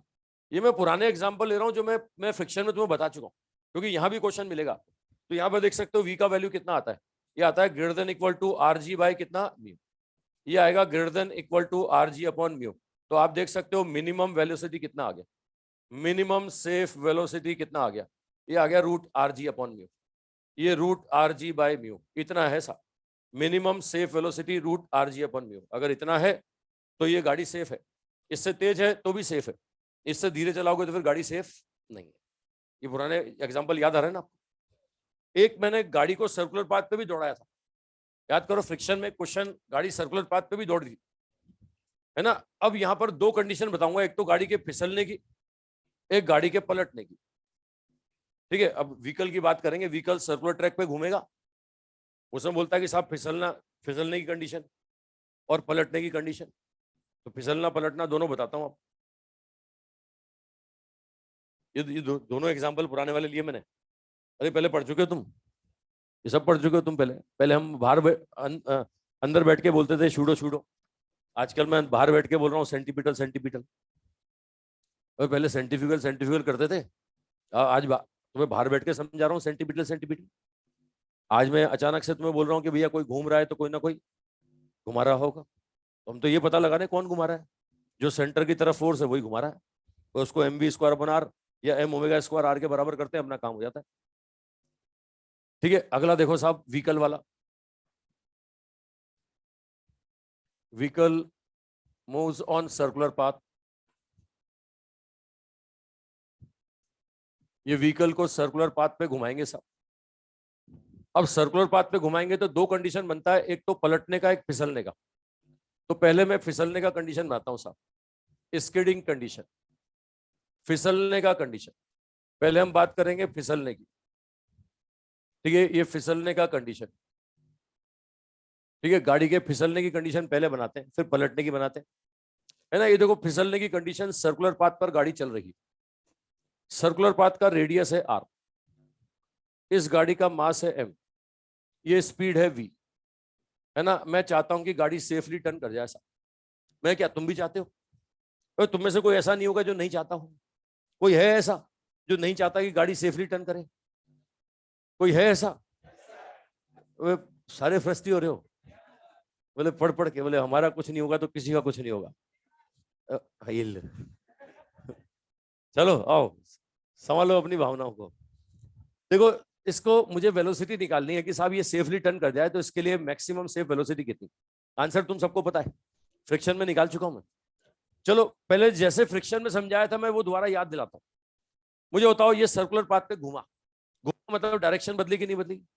डायरेक्शन बदला तो फोर्स है कि नहीं है, एक्सेलरेशन है कि नहीं है, इनर्शियल फ्रेम की नॉन इनर्शियल, मैं क्या करूंगा, अंदर बैठूंगा, अंदर बैठूंगा, अंदर बैठ के शूट हो, कहाँ लगेगा गाड़ी पर, अंदर की बाहर, यानी सेंट्रीफ्यूगल फोर्स बाहर लगेगा, ये गाड़ी को बाहर फेंकेगा, बाहर की तरफ निकालेगा, ये सेंट्रीफ्यूगल फोर्स गाड़ी को बाहर की तरफ फिसलाएगा, है ना, फ्रिक्शन जाग जाएगा।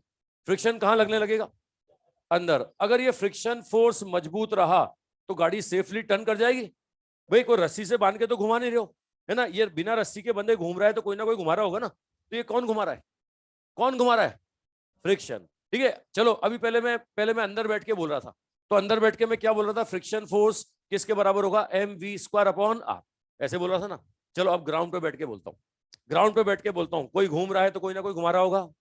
देखो ध्यान से देखो, सेंटर की तरफ जो होगा वही तो घुमाएगा ना, कौन है सेंटर की तरफ, घूमने के लिए सेंटीपिटल फोर्स किसने दिया, किसने दिया। अच्छा, अगर फ्रिक्शन सफिशिएंट रहा तो सेफ रहेगा।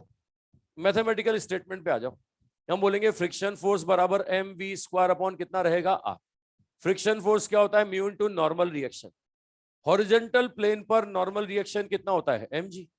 देखो m से m कैंसिल हो गया, है ना, यहां पर म्यू का मैक्सिमम वैल्यू ले लेता हूं मैं, तो ये यहां पर देख सकते हो मैक्सिमम सेफ वेलोसिटी कितना आ जाएगा, ये म्यू rg, म्यू का मैक्सिमम वैल्यू, लिमिटिंग फ्रिक्शन ले रहा हूं सर, ये मैक्सिमम सेफ वेलोसिटी आ गया साहब, म्यू rg। अगर इतने तक गाड़ी चलाते हो तो ये सेफ है। अच्छा, इससे तेज चलाए तो क्या होगा, इससे तेज चलाए तो बाहर की तरफ फिसल जाएगा, तो फिसलने की कंडीशन बन गई भैया। अरे फिसलने की कंडीशन बन गई, अगर वेलोसिटी म्यू rg के बराबर या उससे कम है तो नहीं फिसलेगा, और इससे ज्यादा है तो कहां फिसलेगा, अंदर की बाहर। हाँ, थियोरेटिकल क्वेश्चन याद रखना, गाड़ी कहां फिसलती है, अंदर या बाहर, बाहर की तरफ। ठीक है, क्या ये मास पे डिपेंड कर रहा है क्या, तो इस सर्कुलर ट्रैक पर साइकिल चलाओ तुम, मोटरसाइकिल चलाओ तुम, कार चलाओ, ट्रक चलाओ, ट्रेन चलाओ, है ना, हाँ भैया चला तू तो, सबके लिए safe velocity root mu rg है, ये भैया मास पे डिपेंड नहीं करता, है ना। ये ट्रेन का नाम लगा के क्वेश्चन पूछा गया एक बार, ये ट्रेन का नाम लगा के, तो कोई भी हो यार मास पे डिपेंड ही नहीं करता, मास पे डिपेंड नहीं कर रहा। क्या इसमें लेंथ वेंथ आ रही है क्या, गाड़ी की डायमेंशन आ रही है क्या, तो गाड़ी की डायमेंशन पे भी डिपेंड नहीं करता, गाड़ी बड़ी हो, चौड़ी हो, ऊंची हो, है ना, छोटी सी हो, अरे कोई फर्क नहीं पड़ता। सबके लिए फिसलने के लिए कंडीशन क्या आ गई, रूट म्यू rg, फिसलने का safe condition root mu rg। अगर रूट म्यू rg के बराबर है तो ये गाड़ी सेफ रहेगी, उससे ज्यादा है तो फिर गाड़ी सेफ नहीं रहेगी। अच्छा, अब आती है पलटने की condition, toppling condition, over turning condition. तो देखो पलटने की बात करते हैं सब, अब गाड़ी को पलटने की बात की जाएगी। लो साहब, over turning condition, over turning या इसी को बोलते हैं टॉपलिंग कंडीशन, यही कहलाती है टॉपलिंग कंडीशन, गाड़ी का टॉपल होना। ठीक है, या इसी को बोलते हैं साहब पलटना, गाड़ी का पलटना। अब पलटने की कंडीशन बनाएंगे साहब। ठीक है, गाड़ी के पलटने की कंडीशन, सर्कुलर ट्रैक पर गाड़ी को पलटने से रोकना है साहब। ठीक है, ये देखो मैं तुम्हें कंडीशन बना के दिखाऊं, ये बना लिया सबने, फिसलना बना लिया, वो बनाओ बनाओ बनाओ, फिर पलटना बताता हूं। ये तो फिसलने की कंडीशन है, इससे धीरे चलाओगे तो नहीं फिसलेगी, इससे तेज चलाओगे तो फिसलेगी। ठीक है, ये अगर वेलोसिटी का वैल्यू रूट म्यू rg से ज्यादा है तो गाड़ी बाहर की ओर फिसलेगी, बाहर फिसलेगी। ठीक है, ये गाड़ी बाहर फिसलेगी, तो सेफ रखना है ना, तो भैया ये रूट म्यू rg से तेज मत चलाना। हाँ, मास पे डिपेंड नहीं करता, सबके लिए सेफ वेलोसिटी इतनी होगी। कॉन्सेप्ट समझ रहे हो भाई।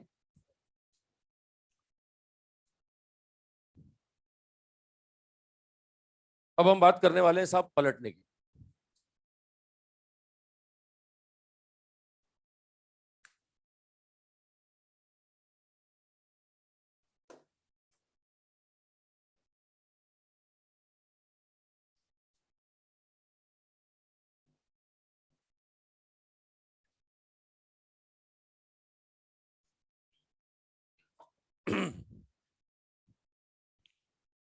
समझ रहे हो भाई, अरे बात पकड़ में आ रही है, सुनो और समझो, दोबारा देखो। देखो अब पलटने की बात कर रहे हैं साहब, सर्कुलर पाथ का सेंटर इधर है, सबको पता है, फ्रिक्शन इधर लग रहा होगा। अरे फ्रिक्शन जरूरी है कि नहीं है, लो थोड़ा सा मैं जूम करके फोटो दिखाता हूं तुम्हें, ये जूम करके मैं इसका बैक साइड व्यू दिखा रहा हूं तुम्हें गाड़ी का, ये गाड़ी का पिछवाड़ा। ठीक है, ये back side view, back side view वही मतलब वो पता है ना जिसमें शेरो शायरी लिखी होती है, वो बोले बुरी नजर वाले तेरा मुंह काला, धीरे चलोगे तो फिर मिलेंगे, नहीं तो हरिद्वार में मिलेंगे, हंस मत पगली प्यार हो जाएगा, okay okay Tata horn please. अब वो ऐसे लिखे होते हैं ना, बैक साइड व्यू समझ चुके हो ना? हाँ बस आजा। अब सारे दिल जले यही हैं, मुझे पता है, शेरो शायरी मुझे पता है तुम्हारी। मैं बैक साइड व्यू बताना चाह रहा था, वो समझे? ये थोड़ा सा जूम करके बना दिया मैंने। अब इसमें मुझे बताओ फोर्स, फोर्स कौन कौन से होंगे? रुकना, सुनना और समझना।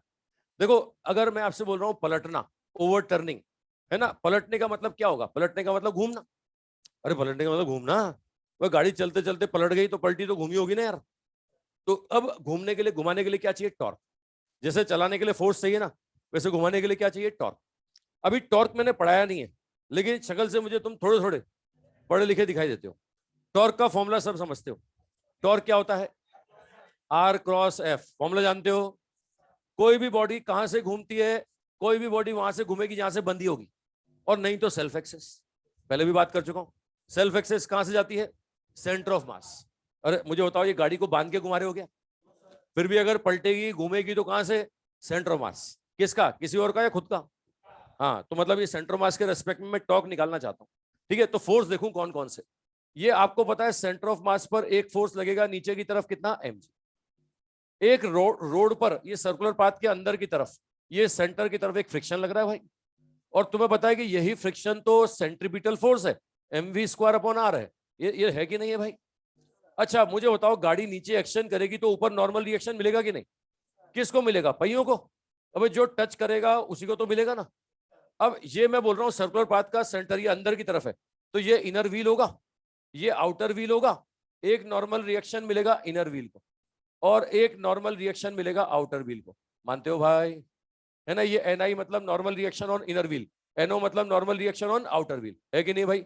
है ना? अब आ जाओ साहब, यहां पर अगर मैं आपसे बोलता हूं इसकी सेंटर ऑफ मास की बॉटम से हाइट, ये मान लो साहब h है। सेंटर ऑफ मास की बॉटम से हाइट h है। इसकी डायमेंशन मान लो साहब, ये अगर मैं बोलता हूं टोटल 2a है चौड़ाई, तो भैया सेंटर से इस पहिए की दूरी कितनी होगी? a।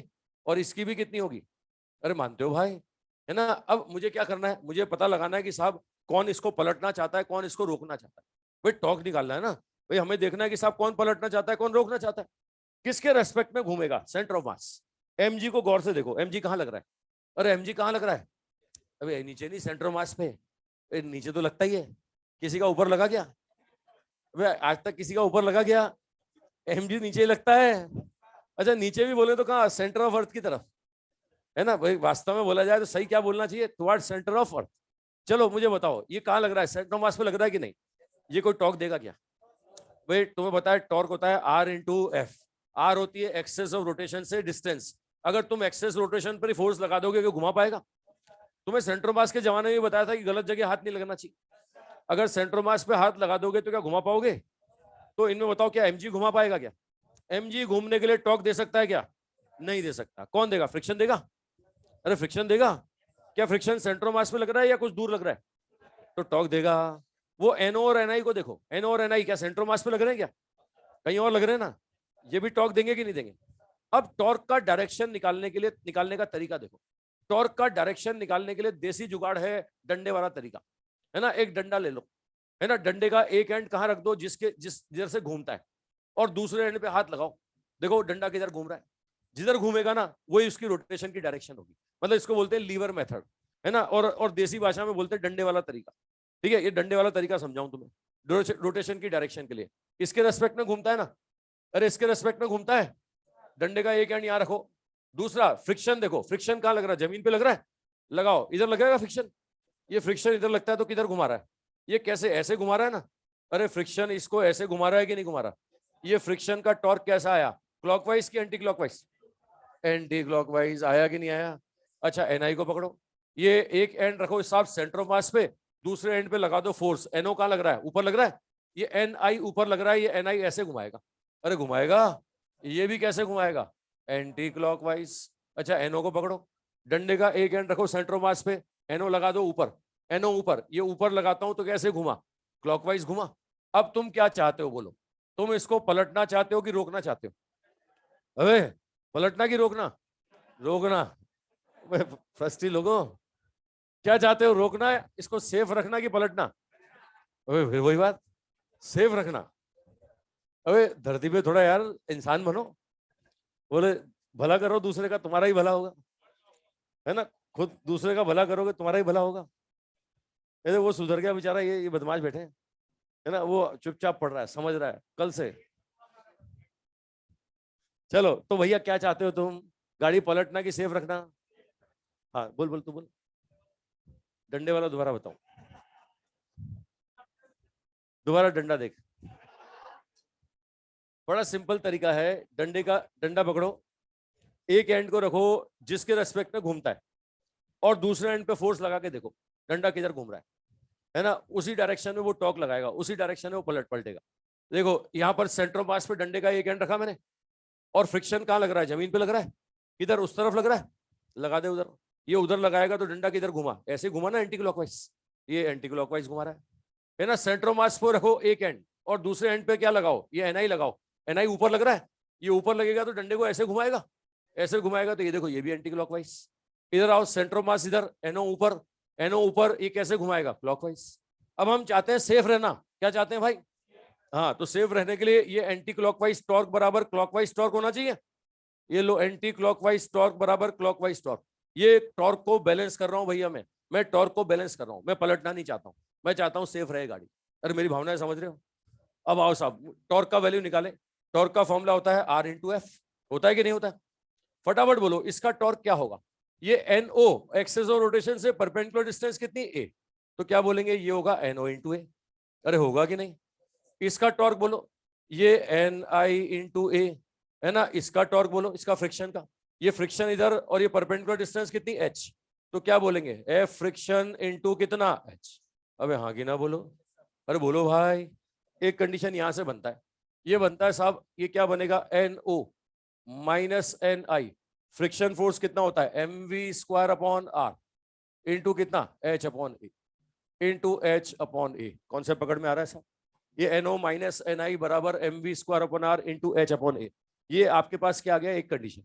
मुझे बताओ, ये तो मैंने टॉर्क को बैलेंस किया, साथ में यहाँ ये खाली रोटेशनल इक्विलिब्रियम थोड़ी है, ये साथ में लीनियर इक्विलिब्रियम भी है। क्या गाड़ी ऊपर उछल रही है क्या? क्या गाड़ी जमीन के अंदर घुस रही है क्या? तो ऊपर और नीचे वाले फोर्स भी तो बैलेंस कर रहे हैं ना। तो क्या बोलोगे, एक कंडीशन और बोलोगे, NO प्लस NI बराबर कितना, mg। अरे बोलोगे कि नहीं? ये दो कंडीशन बन गया भैया, इन दोनों को सॉल्व करोगे ना तो NO और NI आ जाएगा। मैं डायरेक्ट लिख रहा हूं आंसर, NO का जो वैल्यू आता है, इन दोनों को सम करता हूं ना, NI कैंसिल होगा, NO आ जाएगा। ये आंसर आता है साहब mg बाय यहाँ से 2, ये आपको आंसर मिलेगा, NI से NI कैंसिल, ये mg बाई 2, ये मिलेगा 1 plus V square upon R G into H upon A. ये भैया NO आ गया। ऐसे ही NI जो आएगा वो आएगा mg बाई 2, 1 minus V square upon R G into H upon A. रुक जाओ भैया, मैं याद रखने वाली बातें बता दूं तुम्हें, है ना? ये कोई प्रूफ तुमसे मांग नहीं रहा, ये तुम्हें समझाने के लिए टॉक टॉक खेल रहा हूं मैं, तुम्हें समझाने के लिए डंडा वंडा लगा के दिखा रहा हूं मैं। याद रखने वाली बातें सुन लो, क्या क्या क्वेश्चंस बनते हैं। क्वेश्चन जो बनता है ना, पहली चीज, नॉर्मल रिएक्शन को ध्यान से देखो, किन पहियों पर ज्यादा है, अंदर वाले पहियों पर या बाहर वाले पहियों पर? अब इन फॉर्मुलों को देख के बताओ, नॉर्मल रिएक्शन अंदर या बाहर? बाहर वालों में ज्यादा है, ठीक है। ये NO मोर देन क्या आ रहा है, NI, है ना? अगर गाड़ी सीधी चल रही होती, सर्कुलर ट्रैक नहीं होता, तो अंदर वाले पहियों या बाहर वाले पहियों दोनों पे नॉर्मल रिएक्शन mg/2 होता। अभी अंदर वालों पर mg/2 से कम है और बाहर वालों पर mg/2 से क्या है, ज्यादा। मतलब दोनों पहियों पर नॉर्मल रिएक्शन सेम नहीं है।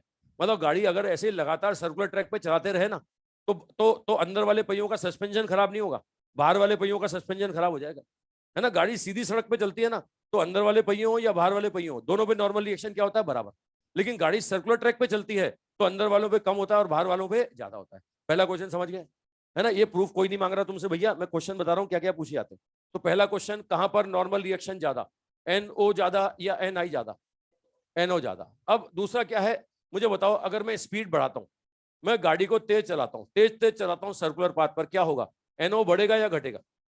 और NI, अच्छा घटते घटते जीरो हो गया तो खतरा हो गया, तो अबे घटते घटते जीरो हो गया तो नॉर्मल रिएक्शन जीरो, तो ये तो खतरनाक काम हो गया। अच्छा खतरनाक काम कैसे हो गया? क्योंकि दोनों पहियों पर नॉर्मल रिएक्शन जीरो नहीं हुआ, ये गाड़ी है, इसके इनर व्हील और आउटर व्हील, अगर दोनों पे नॉर्मल रिएक्शन जीरो होता तो गाड़ी जंप मारती, है ना भाई। दोनों इधर वाले पहिए पे भी नॉर्मल रिएक्शन जीरो, इधर वाले पे भी जीरो, तो गाड़ी जंप मारती। अभी ये वाले पहिए तो टिके हुए हैं और ये वाले पहिए हवा में आ गए। अब इमेजिन करके देखो, ये इनर व्हील या आउटर व्हील, ये पहिए अभी जमीन पे टिके हुए हैं और ये वाले पहिए हवा में आ चुके हैं, तो ये तो पलटने का केस हो गया। वे सोच के देखो, ये जमीन से हट ही नहीं रहे और ये वाले पहिए हवा में आ रहे हैं, तो गाड़ी पलटेगी नहीं पलटी। तो दूसरा क्वेश्चन, गाड़ी किधर पलटती है? गाड़ी किधर पलटती है, अंदर या बाहर? बाहर की तरफ। तो भैया पहला पहला क्वेश्चन क्या था, गाड़ी फिसलती कहाँ थी? बाहर की तरफ। पलटेगी भी कहाँ? सब कुछ बाहर होता है भैया, अंदर कुछ नहीं होता, है ना। फिसलेगी भी कहां पर और पलटेगी भी कहां पर? अच्छा, अब दूसरा यहां पर वेलोसिटी पूछते हैं, कितनी वेलोसिटी चलाएं। तो भैया किससे निकालूं, एनओ से निकालूं कि एनआई से? एनओ से कि एनआई से? अगर भाई एनआई से, अगर NI greater than equal to zero रहा तो गाड़ी सेफ रहेगी कि नहीं? ये लो, एनआई को greater than equal to zero कर दो, greater than equal to zero कर दो। ये 1 minus V square upon R G into H by A, ये greater than equal to zero होना चाहिए। अबे होना चाहिए भाई। इससे वेलोसिटी निकाल के देखो, ये वेलोसिटी का वैल्यू आता है less than equal to root R G into A upon H. तो भैया मैक्सिमम सेफ वेलोसिटी आ गई, maximum safe velocity root R G into H, A upon कितना? एच। अगर इतना है तो गाड़ी सेफ है, इससे तेज चलाओगे तो गाड़ी सेफ नहीं है। फिर क्या होगा, फिसलेगी या पलटेगी? फिसलेगी या पलटेगी? अंदर की बाहर? अब रुक जाओ, ये 15 मिनट जो मैंने खर्च किया ना, इसका सार 5 क्वेश्चन की फॉर्म में ढंग से सुन लो। गाड़ी अगर फिसलती है तो कहां फिसलती है? पलटेगी तो कहां पलटेगी? बाहर की तरफ। अगर सर्कुलर ट्रैक पर गाड़ी घुमाते हो तो क्या दोनों पहियों पर नॉर्मल रिएक्शन बराबर होता है? कौन से पहियों पर ज्यादा? अंदर वालों पे कम, बाहर वालों पे ज्यादा। अगर गाड़ी पलटेगी तो पहले कौन से पहिए हवा में आएंगे? अंदर वाले। और पलटेगी तो कहां पलटेगी? सेफ वेलोसिटी का फॉर्मूला क्या होगा? Root R G into A upon H, है ना भैया। 5 क्वेश्चन बोल दिए मैंने। पहला क्वेश्चन, फिसलती है तो कहां, पलटती है तो कहां? सर्कुलर ट्रैक पर नॉर्मल रिएक्शन दोनों पहियों पर सेम कि अलग अलग? किस पर ज्यादा? बाहर वालों पे ज्यादा, अंदर वालों पे कम। कौन से पहिए पहले हवा में आएंगे? अंदर वाले। पलटेगी तो कहां पलटेगी? बाहर। और अगर सेफ रहना है तो वेलोसिटी का वैल्यू कितना? Root R G into A by H, है ना। फिसलने के लिए म्यू आर जी और पलटने के लिए कितना? Are G into A by H. याद रहेगा भाई, 5 क्वेश्चन याद रहेंगे, है ना। कहां फिसलती है, कहां पलटती है? अच्छा, अगर यहाँ पर सर्कुलर ट्रैक पर घुमाओगे तो क्या दोनों पहियों पर नॉर्मल रिएक्शन सेम? किन पर ज्यादा? बाहर वालों पे ज्यादा, अंदर वालों पे कम। पलटेगी तो कौन से पहिए पहले हवा में आएंगे? अंदर वाले। कहां पलटेगी? बाहर की तरफ, है ना। फिसलती भी बाहर है, पलटती भी बाहर है ना। पहले अंदर वाले पहिए हवा में आते हैं, बाहर वाले तो बाद में आएंगे। वो जब गाड़ी पलटेगी तो बाद में आएंगे ना, ठीक है। अच्छा, सेफ वेलोसिटी का दोनों फॉर्मूला, फिसलने के लिए रूट म्यू आर जी और पलटने के लिए are G into A by H. याद रहेगा 5 क्वेश्चन? 5 क्वेश्चन याद हो गए। ये प्रूफ कोई नहीं मांग रहा और एग्जाम में बैठ के तुम प्रूफ करोगे, ठीक है। बस ध्यान रख लेना, नॉर्मल रिएक्शन किस पे ज्यादा किस पे कम। हाँ लिख ले, और क्या, ये खाली 5 पॉइंट लिख ले तू। फिर तू 5 पॉइंट लिख तो लेगा लेकिन समझ नहीं पाएगा बाद में आए कहां से, इसलिए इसको लिख ले। मुझे फोन करेगा।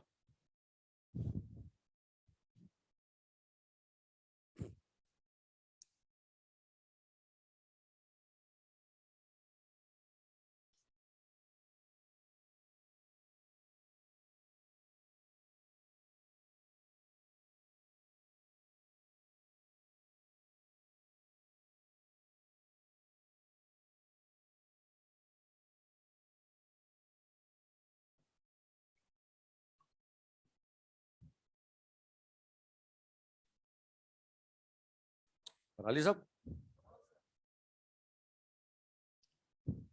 चलो एक पॉइंट और सुन लो। ये इससे पहले फिसलने का बोला मैंने म्यू आर जी, तो मैंने कहा था मास पे डिपेंड नहीं करता। क्या ये मास पे डिपेंड कर रहा है क्या? मास पे तो ये भी नहीं कर रहा, मास पे तो ये भी डिपेंड नहीं कर रहा, लेकिन इसमें ए और एच गाड़ी की डायमेंशन आ रही है कि नहीं? ए और एच, रुक जाओ ये सुन लो, आखिरी पॉइंट सुन लो। ए और एच गाड़ी की डायमेंशन आती है कि नहीं आती? वो एक किस पे डिपेंड करेगा? गाड़ी की चौड़ाई पे। और एच क्या है? सेंट्रोमास की ऊंचाई पे, है ना। इधर से देखो, सेंट्रोमास जितना ज्यादा ऊपर होगा जमीन से, सेंट्रोमास गाड़ी का जितना ज्यादा ऊपर होगा, ये सेफ वेलोसिटी उतनी कम होगी। और सेफ वेलोसिटी जितनी कम होगी, पलटने की संभावना उतनी ज्यादा होगी। एक तो होता है ना खाली ट्रक और एक भरा हुआ ट्रक, है ना। खाली ट्रक और भरा हुआ ट्रक, किसके पलटने की संभावना ज्यादा? भरे हुए ट्रक की। वो जितना भरोगे सेंटर मास उतना ऊपर जाएगा। ओवरलोडेड कर देते हैं, पूरा भर देते हैं ऊपर ऊपर तक, तो सेंटर मास ऊपर शिफ्ट होता है ना। और सेंटर मास जितना ऊपर शिफ्ट होगा पलटने की संभावना उतनी ज्यादा, है ना। एक सीधा सिंपल, एक तो अलमारी होती है ना, ये क्या होता है, गाड़ी में अलमारी है, फ्रिज है, इसको एक तो मैं सीधा खड़ा करके ले जाऊं, एक ये ऐसे आड़ा खड़ा करके ले जाऊं, बताओ किस केस में पलटने की संभावना ज्यादा, सीधे में, खड़े में? अबे ये खड़े में, आड़े में नहीं, खड़े में। अरे समझ रहे हो ना, खड़ा करूंगा तो सेंटर मास ऊपर जाएगा, है ना। नॉर्मल कार और रेसिंग कार, नॉर्मल कार और रेसिंग कार, रेसिंग कार तुमने देखा जमीन से, जमीन के चिपकी रहती है, सेंटर मास बिल्कुल नीचे, जमीन के बिल्कुल आसपास, तो उसके पलटने की संभावना कम, क्योंकि सेफ वेलोसिटी क्या होगी, ज्यादा। वो रेसिंग कार में सर्कुलर ट्रैक पर स्पीड को कम नहीं करते, स्पीड कम करने का मतलब रेस हारना, समझ रहे हो। ये देखो वहां मतलब नॉर्मल अपनी कार की अपन अपन स्पीड 120 130 ले आते हैं, तो उसके बाद बोलते हैं कम कर लो, है ना। वो रेसिंग कार तो शुरुआत ही वहीं से होगी, वो तो 200 से कम लाते ही नहीं हो, तो 200 से कम लाने का मतलब वहां तो रेस हारना। तो वहां क्या है, सेंटर मास नॉर्मल कार के मुकाबले नीचे रहता है, तो सेफ वेलोसिटी क्या होती है, ज्यादा, फिसलने की, पलटने की संभावना क्या रहती है, कम, है ना। और बताऊं आपको मैं, ठीक है, और एग्जांपल दो, एक एक नॉर्मल एक कार का एग्जांपल और एक जीप का एग्जांपल लो। कार और जीप, कार और जीप किसके पलटने की संभावना ज्यादा? जीप का सेंटर मास थोड़ी हाइट पे होगा, उसके पलटने की संभावना क्या होगी, ज्यादा। अपने हाईवे वगैरह पे जाओ ना, गांव वगैरह की तरफ, तो सबसे ज्यादा पलटे हुए दो चीजें दिखती है, एक तो जीप, एक ट्रैक्टर। वो ट्रक तो ओवरलोडेड होते हैं तो पलटते हैं, है ना। ये सबसे ज्यादा पलटने की संभावना होती है ना जीप की या ट्रैक्टर की, है ना। मतलब जीप में तो क्या होता है, ओवरलोडेड हो जाता है, सवारी, ड्राइवर की सीट पे भी सवारी बैठी होती है, और ड्राइवर बाहर लटक के चला रहा होता है। तो अपने यहाँ तो क्या होता है, मतलब कि सवारी जो बैठे बैठे होते हैं ना लोग बाग, वही सवारी ढूंढ ढूंढ के लाते हैं, आजा आजा आजा बैठ जाओ, जब तक भरेगी नहीं वो जीप चलेगी नहीं, है ना। वो खुद ही सवारियां ढूंढ ढूंढ के लाते हैं, आओ बैठो। ठीक, बना लो भाई। हाँ भाई, ऑनलाइन वालों सुन रहे हो? ऑनलाइन वालों अंगूठा दिखाओ।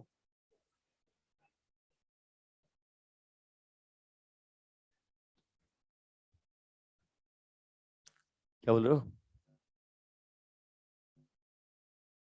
क्या बोल रहे हो, कुछ पूछ रहे हो या ऐसे बीच में कुछ?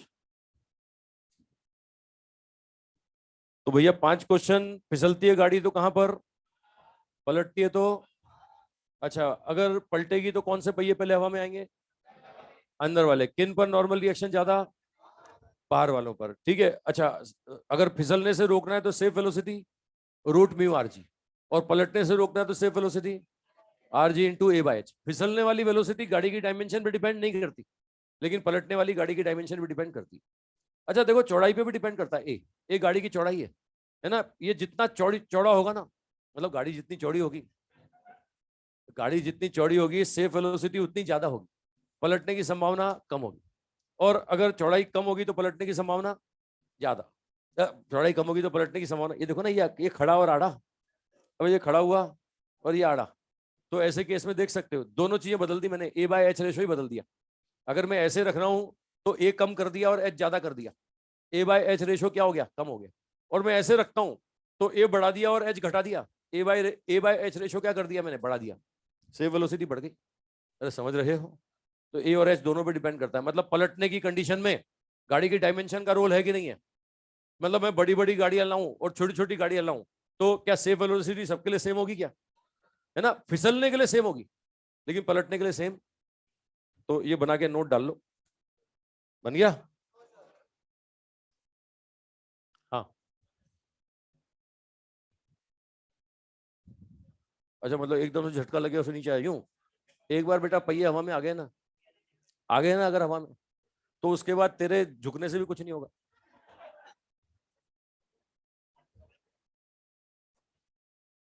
उसके बाद तेरी स्पीड कम करने से कुछ नहीं होगा। एक बार नॉर्मल रिएक्शन नेगेटिव जीरो हो गया, पहिए हवा में आ गए, तो पलटेगी पलटेगी। वो गाड़ी रोड वोड के उस डायमेंशन पे डिपेंड करता है फिर, रोड की डायमेंशन कैसी है, रोड सीधे प्लेन है, कैसा है, क्या बोल रहा है बेटा। वो मूवी में चलती है, मूवी में कल बताऊंगा तेरे को, कल यहीं से शुरुआत करूंगा, देख। नोट नोट डालो, नोट डालो, नोट डालो, नोट डालो, स्टेटमेंट लिख लो। लिखो to avoid overturning, to avoid overturning, to avoid overturning, overturning, to avoid overturning, maximum safe velocity depends on dimension of vehicle. Maximum safe velocity depends on dimension of vehicle, depends on dimension of vehicle. Maximum safe velocity depends on dimension of vehicle. Vehicle की dimension पर depend करता है sir. ठीक है, अब चलो कल बात करते हैं इसमें। आज हमने फ्रिक्शन की मदद ली पूरी पूरी, फ्रिक्शन नहीं होगा तो हमें क्या करना पड़ेगा, कल बात करते हैं।